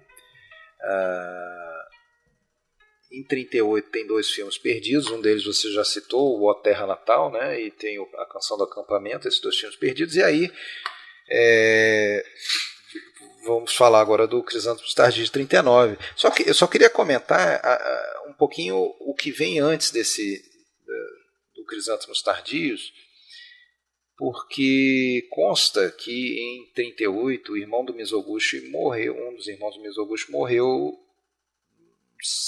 de forma um tanto misteriosa, e ele era um radical de esquerda. Então, você já falou o que acontecia nessa época, né, de ultranacionalismo, estava batendo nas portas aí da invasão da China, a Segunda Guerra. Aliás, já estava, né, acho que foi nesse ano de 37 mesmo, ou 38, isso, que teve o 37 já evento marca lá. a invasão da Manchúria, inclusive o filme que você comentou, A Canção do Acampamento, né, o Roei no Uta, de 38, é justamente um filme de propaganda. Sim. E todo esse contexto aí, naturalmente, o cinema também estava tendo que ficar a serviço dessa questão política, militarista, ultranacionalista. E o Mizoguchi, até a contragosto, né, naturalmente, ele aceitou fazer filmes de propaganda também. Mas, em virtude dessa morte do irmão dele, ele meio que acabou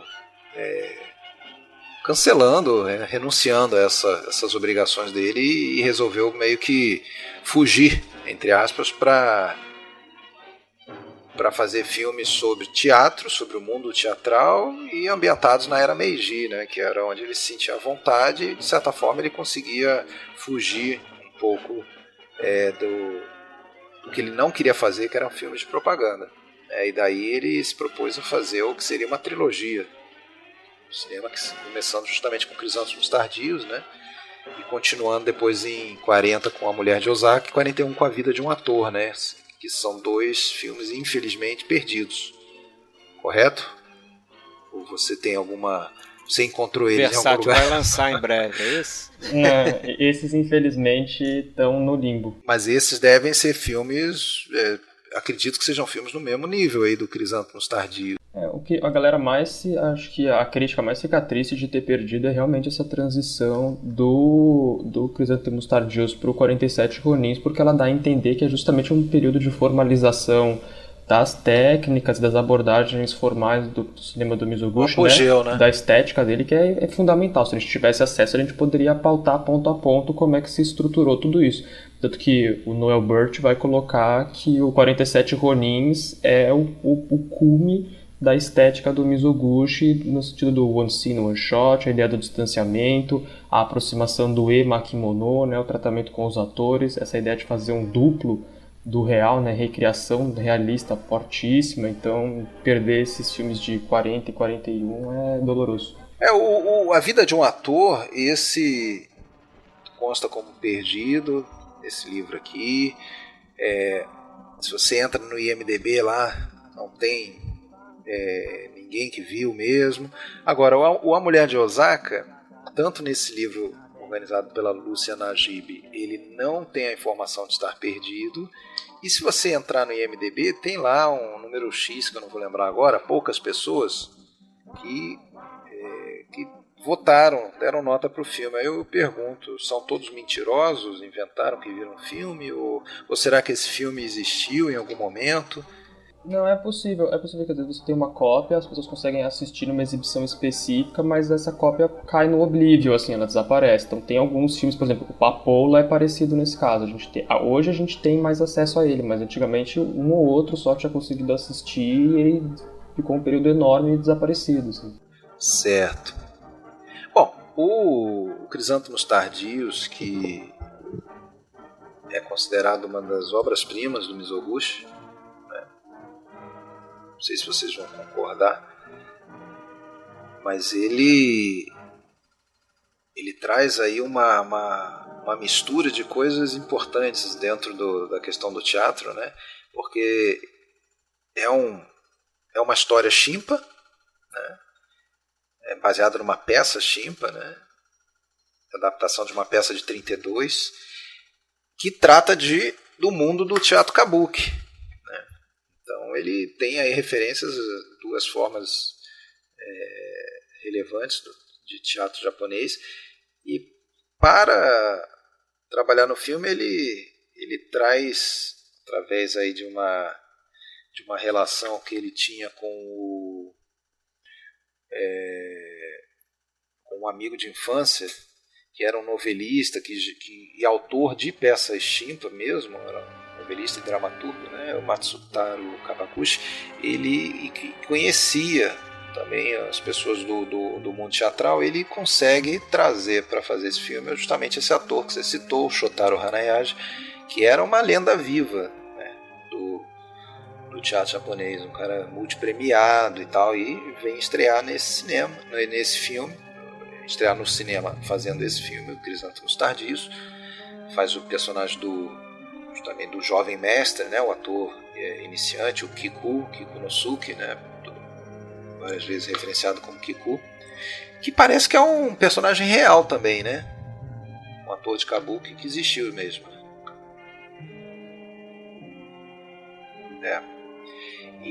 Mas como você falou, né, esse cara ele não tinha traquejo no cinema, né, não saberia, talvez não conseguiria se extrair dele boas interpretações com uma forma de filmar com planos mais curtos, muita decupagem. Então daí isso reforçou aí esse apreço que já existia por os planos longos.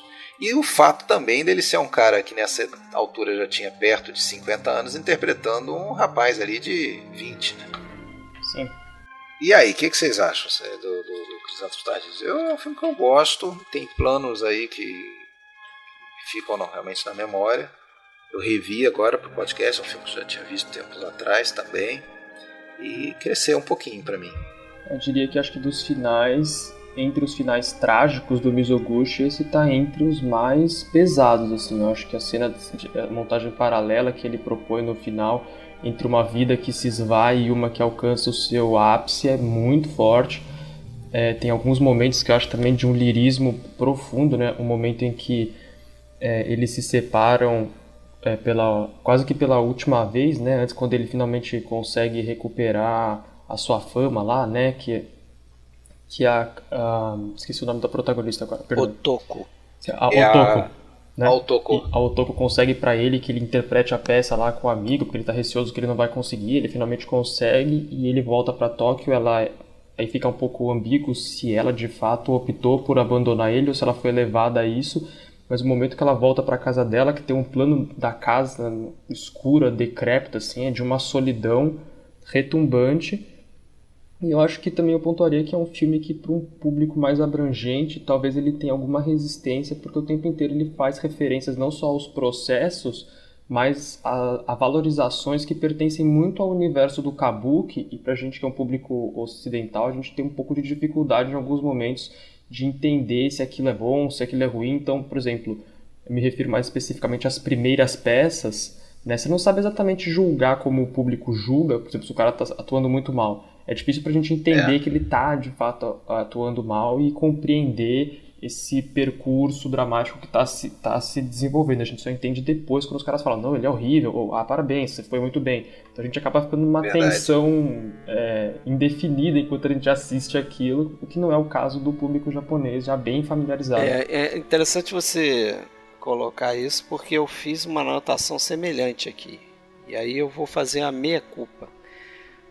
Porque às vezes eu sinto isso, que acho que às vezes falta conhecimento mesmo e talvez uma proximidade com esses detalhes da cultura japonesa para você apreciar um filme como esse aqui, por exemplo.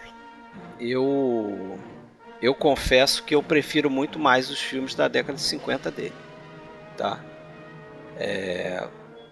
Contos da Lua Vaga para mim é o melhor. Gosto muito do Intendente Sancho também. Eu gosto do Crisântemos Tardios, mas eu não sei se colocaria no nível desses dois, né?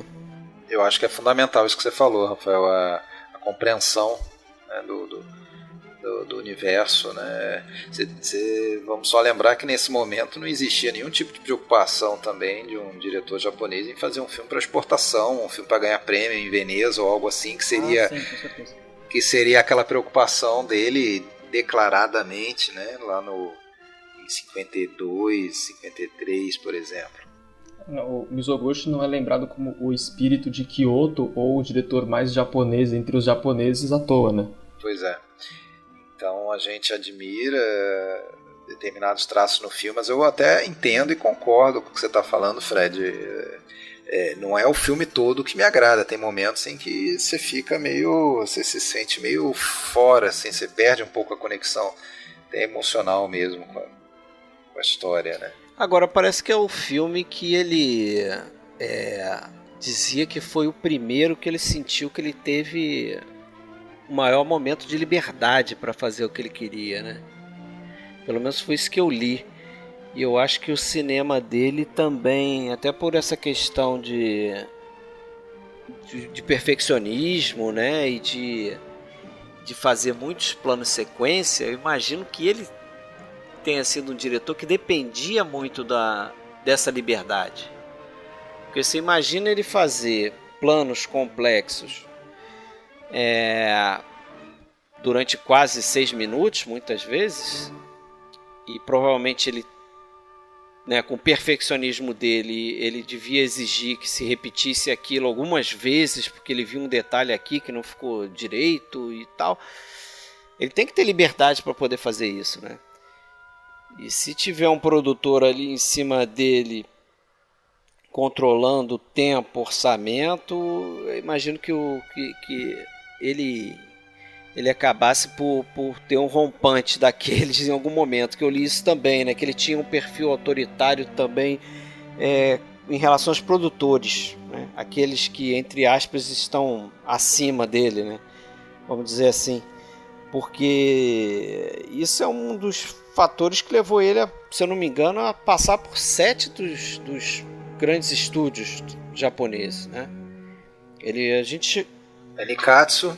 Não vou saber os 7, mas se a gente lembrar, que a gente chegou a citar isso também no outro episódio que a gente fez. Se a gente pegar os 5 principais já, os 5 maiores, ele passa pela Nikatsu, pela Shochiku e pela Daiei. Pela Daiei, né? Não sei se ele... Acho que ele fez filme pra Torro também, não sei. Fez o filme pra Torro, que é o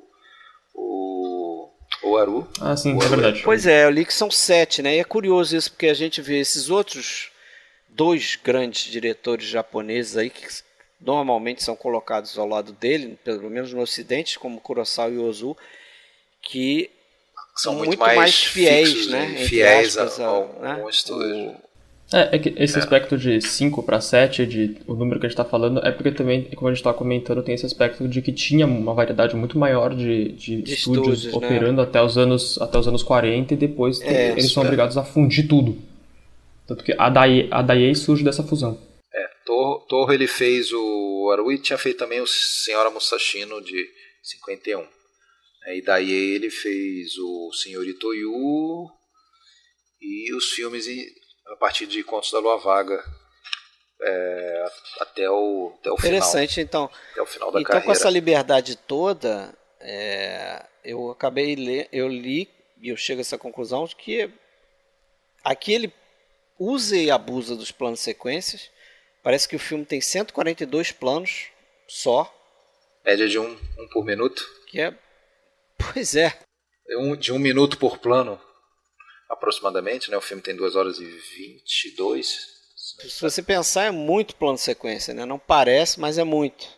Né? E tem até alguns planos de sequências muito interessantes, que é como aquilo que eu falei, né? A câmera em movimento, geralmente em movimento. Não é uma câmera fixa filmando a ação dos personagens.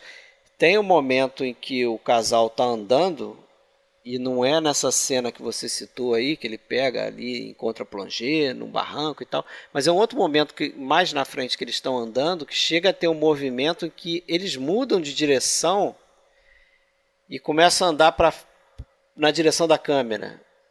Não sei se vocês repararam isso. E a câmera começa a andar para trás. Eu lembro. Estava andando de lado. Ele passa no corredor. Aí eles mudam de direção e a câmera começa a andar para trás. É um movimento composto interessante. Imagino até complexo para fazer, né? Naquela época, em 1939.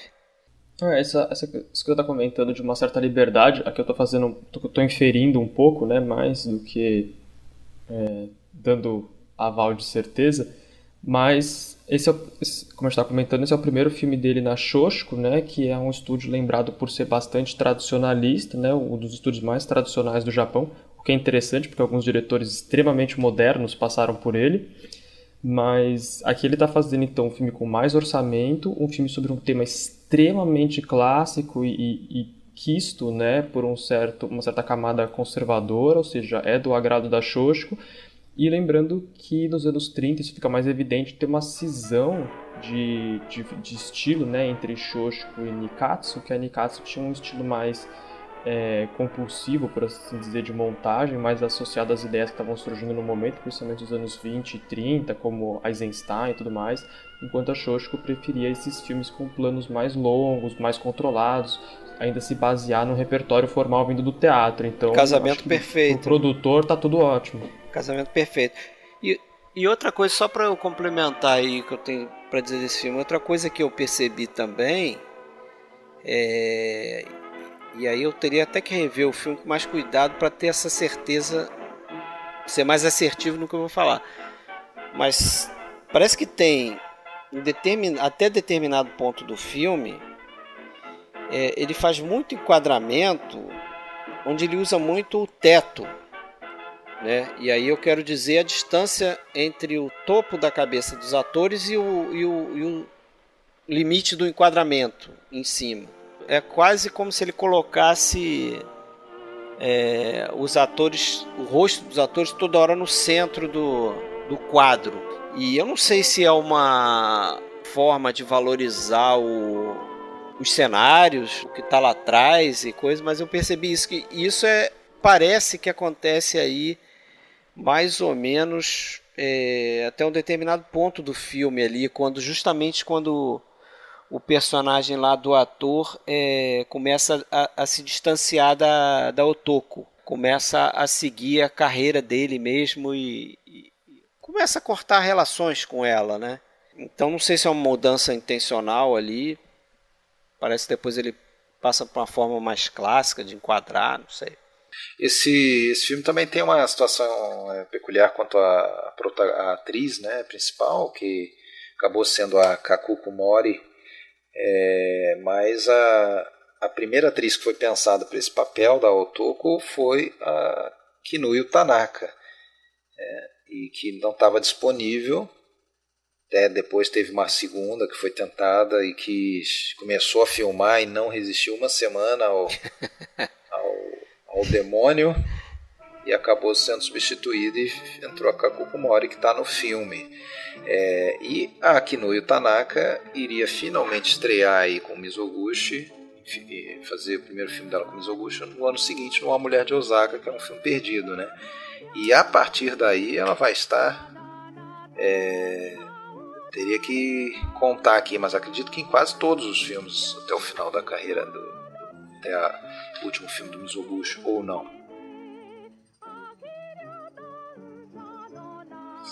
Mas ela está na grande maioria e passou a ser atriz assim, vinculada, né, aos filmes do Mizoguchi, assim como você vai citar lá a Takamine lá com Naruse, ou a Setsuko Hara com Ozu, ou a Machiko Kyo, um pouco com o Kurosawa, bem né? Pouco, o Kurosawa não tinha muito. É que o Kurosawa ele já pertence a essa outra geração que os modelos de produção já são bem diferentes. Sim, sem dúvida. Aí era a atriz vinculada ao Mizoguchi, né? Inclusive diz a lenda que ele tinha uma paixão incontida por ela, né? E quando ele estava bêbado ele se declarava. Tem o depoimento dela no documentário do Shindo, que ela fica assim extremamente receosa e ela, não tem nada a ver, ele não gostava de mim, assim, pra ela é um assunto que não pertence ao espaço público de forma alguma. Assim. E tudo bem, né? Que continue assim, isso não é relevante, a gente não tá aqui pra falar disso mesmo, né? Agora, eu vejo aquela cena final, ela me lembra muito o final do Luz da Ribalta. Aquele contexto, né, da estrela que está morrendo, né, ou da pessoa que está morrendo, e com a sua morte, praticamente está abrindo espaço para outro. No caso lá eram 2 artistas, né? Era o palhaço e a bailarina. Aqui é um artista só, mas de certa forma é uma pessoa que está morrendo, mas está morrendo feliz, de certa forma, porque conseguiu aquele objetivo, né? Exatamente no mesmo momento, a morte acontecendo no mesmo momento em que está tendo a consagração do artista, né? Também alguém pode ver relação com Nasce uma Estrela e suas várias versões, né? Eu só queria puxar um gancho lá atrás, agora já está um pouquinho distante, mas para comentar essa ideia do plano com bastante teto, tem uma cena que eu acho de uma sinceridade e de uma singeleza sensacional nesse filme, que é a cena que o protagonista e a Otoko comem melancia juntos, que justamente é uma cena extremamente intimista, singela, né, que é aquela coisa de comer com as mãos, sem talheres, né, tem cai por terra uma ideia de um formalismo ou de uma separação de classe ali entre os personagens, é bastante romântica nesse sentido também, e ele justamente, o Mizoguchi opta por colocar a câmera lá atrás, né, e os personagens estão bem no meio, e a gente vê que isso também faz parte desse procedimento, eu entendo pelo menos que faz parte desse procedimento de um certo distanciamento.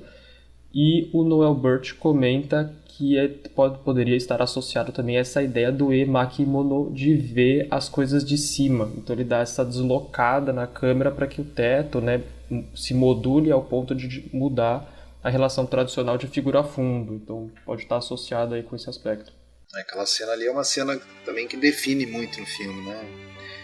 Porque você vê o carinho mesmo entre os dois ali se desenvolvendo e nem precisa ter acontecido nada entre eles, como de fato não aconteceu, né, para eles já serem mal vistos, né, e banidos praticamente. Ela sai da casa e ele também, enfim, é repreendido, né, porque essa aproximação das duas classes já é motivo suficiente para isso, né? Não precisa ter acontecido nada além disso, além dos dois estarem sentados juntos, né? Coisa que não poderiam nem estar comendo juntos e conversando. Como assim? Que intimidade é essa? A sociedade realmente um formalismo estranho em alguns momentos.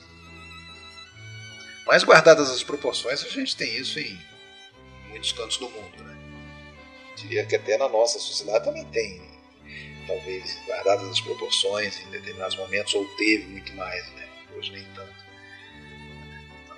Então, você rotular e banir pessoas pelos seus relacionamentos, né?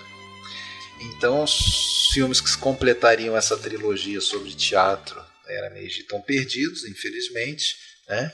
E aí o filme seguinte, que é o último filme sobre o qual nós vamos falar hoje, A Vingança dos 47 Ronins, Genroku Shushingura, não sei como é a pronúncia correta, me ajudem, por favor. Eu acho que é Shushingura, mas Shushingura. Tá aberto ao debate. Eu aceito o que vocês definirem aí. O que vocês votarem, eu voto. Vota com o relator. Eu voto a favor. Tá certo.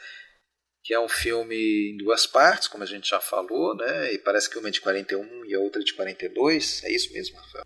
Sim, a gente tem um pouco de discrepância em relação a isso, que no Japão ele é considerado um filme de 41, mas no lançamento internacional ele é considerado um filme de 42, então tem uma flutuação. Que é um filme... Ele é bastante criticado, né?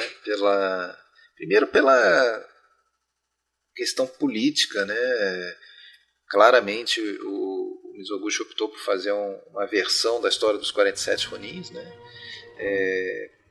Puxando aí pro paralelos com a situação da época, situação política japonesa da época, por ser um filme lento, um filme em que praticamente você não tem nenhuma ação, né?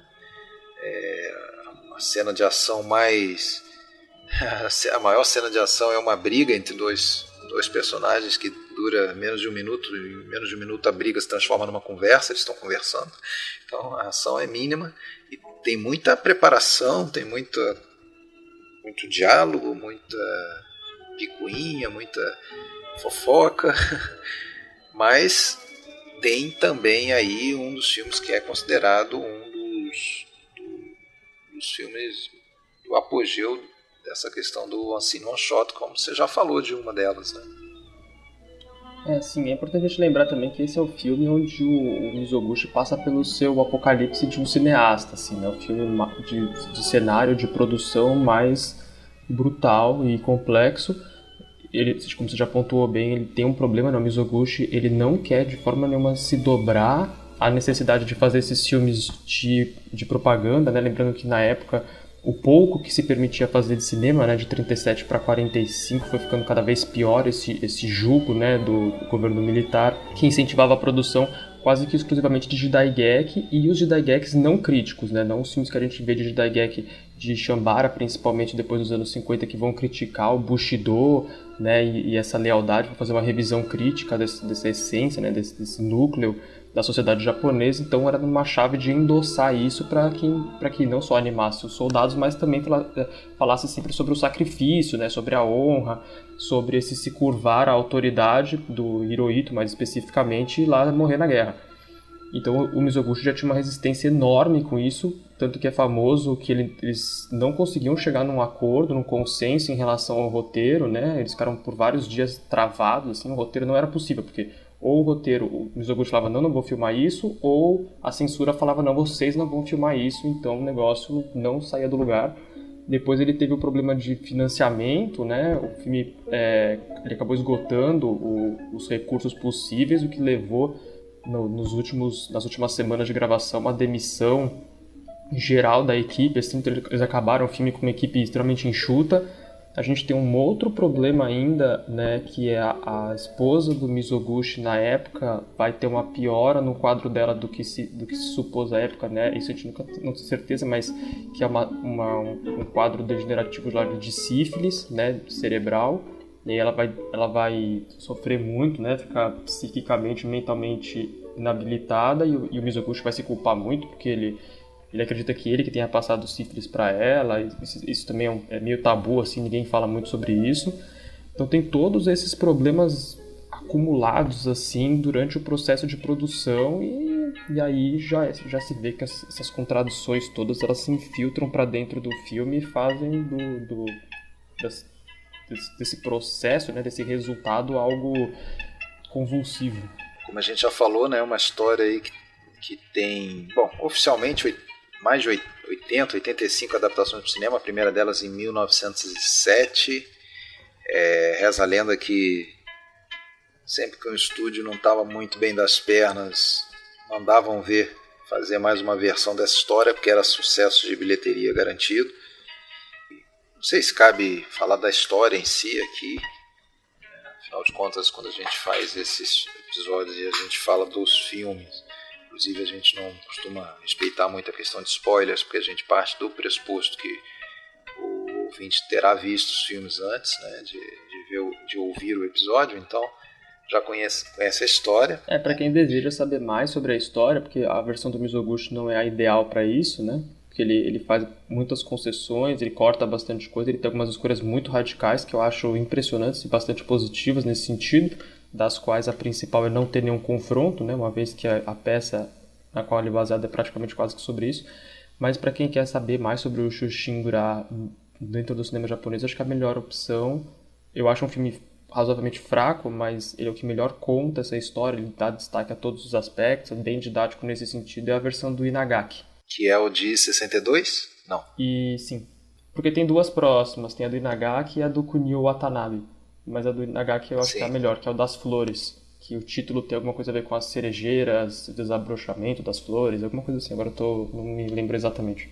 Tá bom. Porque eu sei que naquela caixa da Versace você tá falando sobre uma das duas versões que tem na caixa da Versace. Sim, certo? Essas três que eu tô contando tem na caixa da Versace. Que tem o 47 Ronins, que é o do Inagaki, os Vingadores, que é o do Watanabe, e também o outro 47 Ronins, que é o do Mizoguchi. Então tudo bem. Então a que você tá falando é a de 58, que é do Inagaki, né? Como é que é o título dela no Brasil mesmo? Eu acho que ficou 47 Ronin, agora eu não tô me lembrando muito bem. A do Watanabe eu acho que era o Vingadores. Posso estar confundindo. Então tá, fica a dica aí do Rafael pra gente, né? Aí de uma forma ou de outra ele consegue também inserir personagens femininas nesses filmes, né? coisa que não era para ele fazer nessa época. Já fez no Crisântemos Tardios, né? Claro que aí a gente nota que ele sai daquela temática que a gente falou tanto antes, né? do filme sobre mulher, sobre o sofrimento e dedicação da mulher, nesse filme, né? No 47 Ronin, mas tem algumas personagens femininas no filme também. Né? Só um parênteses, tem uma outra questão que você pode associar com essa questão da devoção, que é, no caso aqui, a devoção dos 47 Ronins, né? Ao seu mestre, que eles acham que foi injustiçado, né? Não teve... Injustiçado. Não teve o mesmo tratamento que ele teve, não teve o sujeito lá que sofreu o ataque dele. Né? Eu acho que você falou a questão da ação nesse filme, né? Eu também estranhei essa questão de você ter poucas cenas de ação. Aí o Rafael começou a falar nisso, talvez ele possa elaborar mais sobre isso. Porque inclusive o que seria a principal cena de ação que você espera, que é justamente o ataque, né? Ao Kira, né? O ato de vingança, propriamente, ele faz isso de uma forma talvez semelhante a outras cenas do filme, que é colocar pessoas falando sobre aquilo, né? No caso, tem uma carta que chega para uma personagem e ela lê.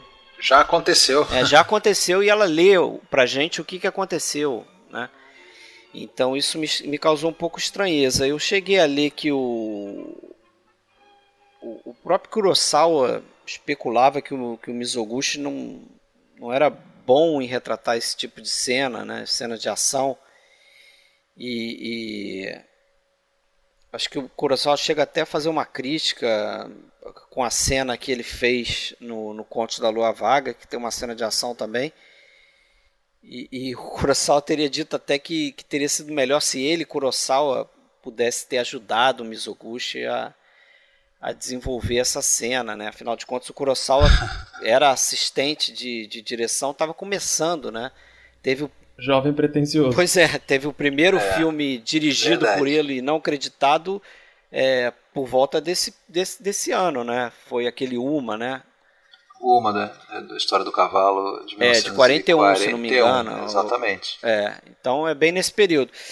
E outra coisa também, talvez o Rafael até elucide a gente, porque a gente comentou em off sobre isso.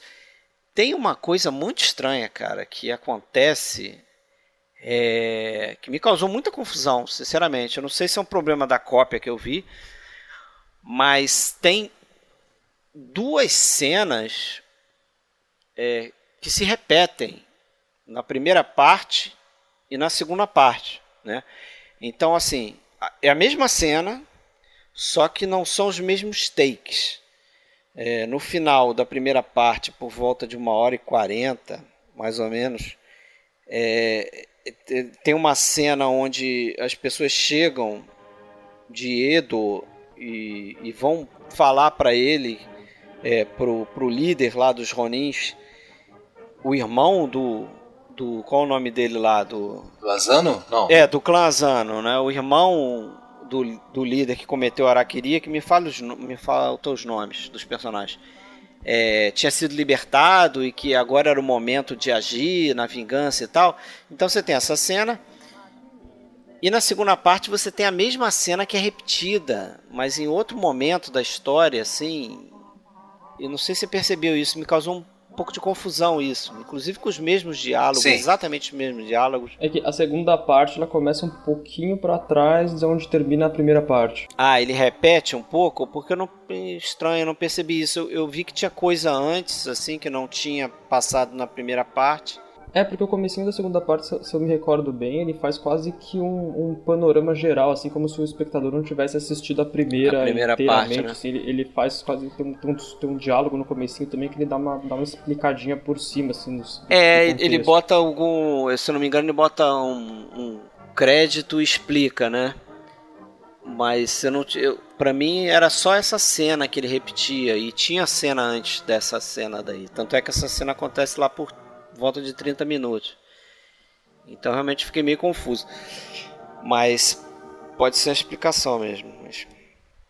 Mas e essa negação aí a fazer cenas de ação e... Ela tem dois pontos, né? Primeiro, o Mizoguchi ele tem um aspecto muito típico do cinema dele, isso ele fala bastante em entrevistas, que ele se recusa a filmar aquilo que ele não considera como real. Uma coisa que ele não pode fazer com um certo nível que ele considera de sinceridade, de capacidade de prospectar o real, ele não faz. De reproduzir aquilo. Então já tem uma resistência a fazer essas cenas de ação, porque ele acha que vai ficar falso, quer reproduzir um negócio que não é verdadeiro, um negócio no qual ele não acredita, então ele meio que tem uma resistência a fazer.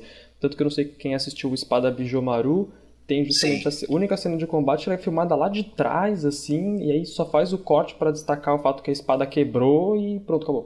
Ela é super enxuta, assim, é o mínimo do mínimo que precisa fazer. Lembrando que esses já são filmes...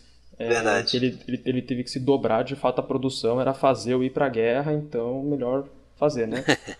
Então, no 47 Ronins, eu gosto muito da escolha de eliminar completamente as cenas de combate, porque as cenas de combate, elas vêm nesse cenário do Shushingura aqui que a gente tá falando de 42, elas seriam um ponto de enaltecimento dessa força guerreira, né, desses personagens levados ao sacrifício do combate, a uma certa noção de glória, e no fato dele se recusar a registrar essas cenas de ação, de uma certa forma, ele está justamente indo protestando, né, contra o establishment ali, né, mostrando que, olha, na verdade o que vai sobrar de vocês não é a glória, é o relato. Né, o que vai ficar nessas outras pessoas, nesse cenário, é o sofrimento ou a ausência dessas pessoas, então ele está mais preocupado com esse registro histórico, lembrando que também essa versão que ele adapta dos 47 Ronin, né, a gente não tem só a história base do Shushingura, mas a gente tem diversas peças e diversos livros baseados nele, e o próprio Mizoguchi ele já escolhe uma versão que tem pouquíssimos momentos de ação, que é uma versão mais focada nos dramas pessoais e tal. Então ele tenta, nesse sentido o filme é bastante esquizofrênico, eu acho que isso as pessoas um pouco sentem essa resistência, que ele é um filme que ao mesmo tempo ele precisa se adequar a um certo discurso militarista e é o espírito, o núcleo dele, né, o fervor do Mizoguchi ali é de qualquer forma tentar colidir com isso, assim, criar uma outra proposta, extrair o melhor que o filme tem para mostrar é o que ele não faz parte do discurso central dele. Se eu estou me fazendo claro aqui, mas tem justamente por isso que eu uso a expressão ele é esquizofrênico, porque ele está ao mesmo tempo lutando consigo mesmo, né? Tem duas propostas de filme tentando se ocupar o mesmo espaço cinematográfico. Isso tem tanto aspectos muito positivos quanto aspectos muito negativos. Porém, infelizmente, pela própria envergadura da história do Shushingura, quando você não faz uma versão extremamente revisionista, como são casos raros na história do cinema, ela tende à abordagem tradicional, que tem um cunho militarista, conservador, né, pró-Bushido. Então é um pouco complicado nesse sentido, o filme acaba de fato perdendo uns pontinhos nesse campo. Mas eu acho que a escolha do Mizoguchi é esteticamente radical, né? E em termos de estrutura também eu acho muito, muito interessante. Não, um filme que tem planos interessantes, tem muita coisa boa. O plano assim, final da primeira parte é um daqueles exemplos, né? Sim, é um grande plano de sequência, né? Também, com o movimento de grua.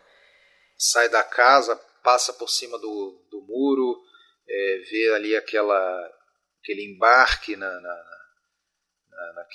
Qual é o nome daquele transporte lá? Que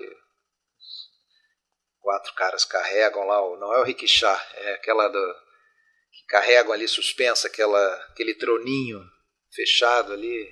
Espero que eu sei o nome, eu não consigo lembrar. Tudo bem, mas você vê o embarque, depois se afastando. E seguindo pela floresta, né? Em português é palanquim, né? Que a gente chama. O palanquim. Eu não consigo lembrar o nome específico. Isso, o palanquim. Não, mas eu conheço como palanquim mesmo, só me fugiu o nome. E então você tem mais um desses exemplos aí, acho que um plano de uns 3 ou 4 minutos. Esse sim eu concordo bastante com o Noel Burt, que acho que é um dos filmes em termos de rigor formal mais impressionantes do Mizoguchi. Consegue algumas coisas muito, muito impressionantes. Primeiro, a cena que abre o filme eu já acho que vale a pena ser vista e revista, assim, e pensar bastante sobre ela. O primeiro plano sequência, né, de abertura do filme. Assim. E também eu li que foi nesse filme aqui que ele começa essa questão de rigor, de criar o que eles chamaram de réplicas em tamanho exato. Né? Ele tinha um rigor extremo para retratar as réplicas ali do que ele queria criar em termos de cenário e tudo, né? Com o tamanho exato historicamente registrado. Faz parte dessa obsessão de uma certa forma que os realistas todos compartilham de substituir o real pelo seu duplo, assim, né? Conseguir no cinema uma réplica perfeita da realidade para reconstituir só a narrativa e dar um estofo de realismo acima da média. Quem sofria aí, inclusive, era o diretor de arte, o Mizutani, né? O Hiroshi Mizutani, e o Kaneto Shindo, que nesse filme aqui tem um crédito de construtor de set. A gente citou aí o Shindo aí, como uma das pessoas que relatam coisas sobre o Mizoguchi, né? Mas o Shindo, para quem não lembra, vai fazer 2 ótimos filmes japoneses, né? Mais para frente. O Onibaba e o Gato Preto. Certamente vocês já viram esses filmes. E antes ainda tem o excepcional, acho que é Filhos de Hiroshima aqui no Brasil, que é o que tem as filmagens reais pós-bomba. Esse eu não vi. Sim. Eu vi o Onibaba, o Filhos de Hiroshima tá na minha lista há um tempo até. É famosa a história de que o Alain Resnais usou essas mesmas cenas que o Shindo usa no filme no comecinho do Hiroshima Mon Amour. Hiroshima, meu amor. Perfeito. E aí, tá bom por hoje, pessoal? Tá legal. Quase 2 horas aí. Primeiro episódio, tá bom. Tá bom, né? Nós vamos ter aí mais 2 partes, né? Vamos ter segundo episódio abordando aí, destacando os filmes até justamente o Aru, a vida de uma cortesã. Beleza, e depois a terceira parte aí esperamos contar aí com a participação valorosa aí do Rafael Tchubakovic. Nome difícil. Opa. Eu vou repetir várias vezes, né? Não, mas a pronúncia já tá perfeita. Beleza. Então, Rafael, obrigado pela tua presença. Eu agradeço. Queria agradecer também, Rafael, né? Que já, como a gente tenta ser organizado para conseguir manter essa brincadeira, já no ano passado, 2018, eu fiz contato com ele, já deixei engatilhado para esse ano. E Rafael, deu para perceber que também é bastante organizado, já se programou, já reviu os filmes com calma aí para estar aqui com a gente hoje participando e trazendo muita informação bacana. Então, poxa, só tenho a agradecer. Que bom que você está aqui, que bom que você pôde conversar um pouquinho com a gente sobre o Mizoguchi, né? Deixar essa conversa gravada aí para mais gente possa conhecer um pouco mais sobre os filmes e até se interessar em ver outros além desses que a gente falou também. Tá bom? Sim, muito obrigado. É isso aí, com certeza. No próximo episódio a gente vai de Jean Renoir. A gente vai focar em 3 dos principais filmes dele, né? Besta Humana, As Regras do Jogo e A Grande Ilusão. Beleza? Abraço. Abraço!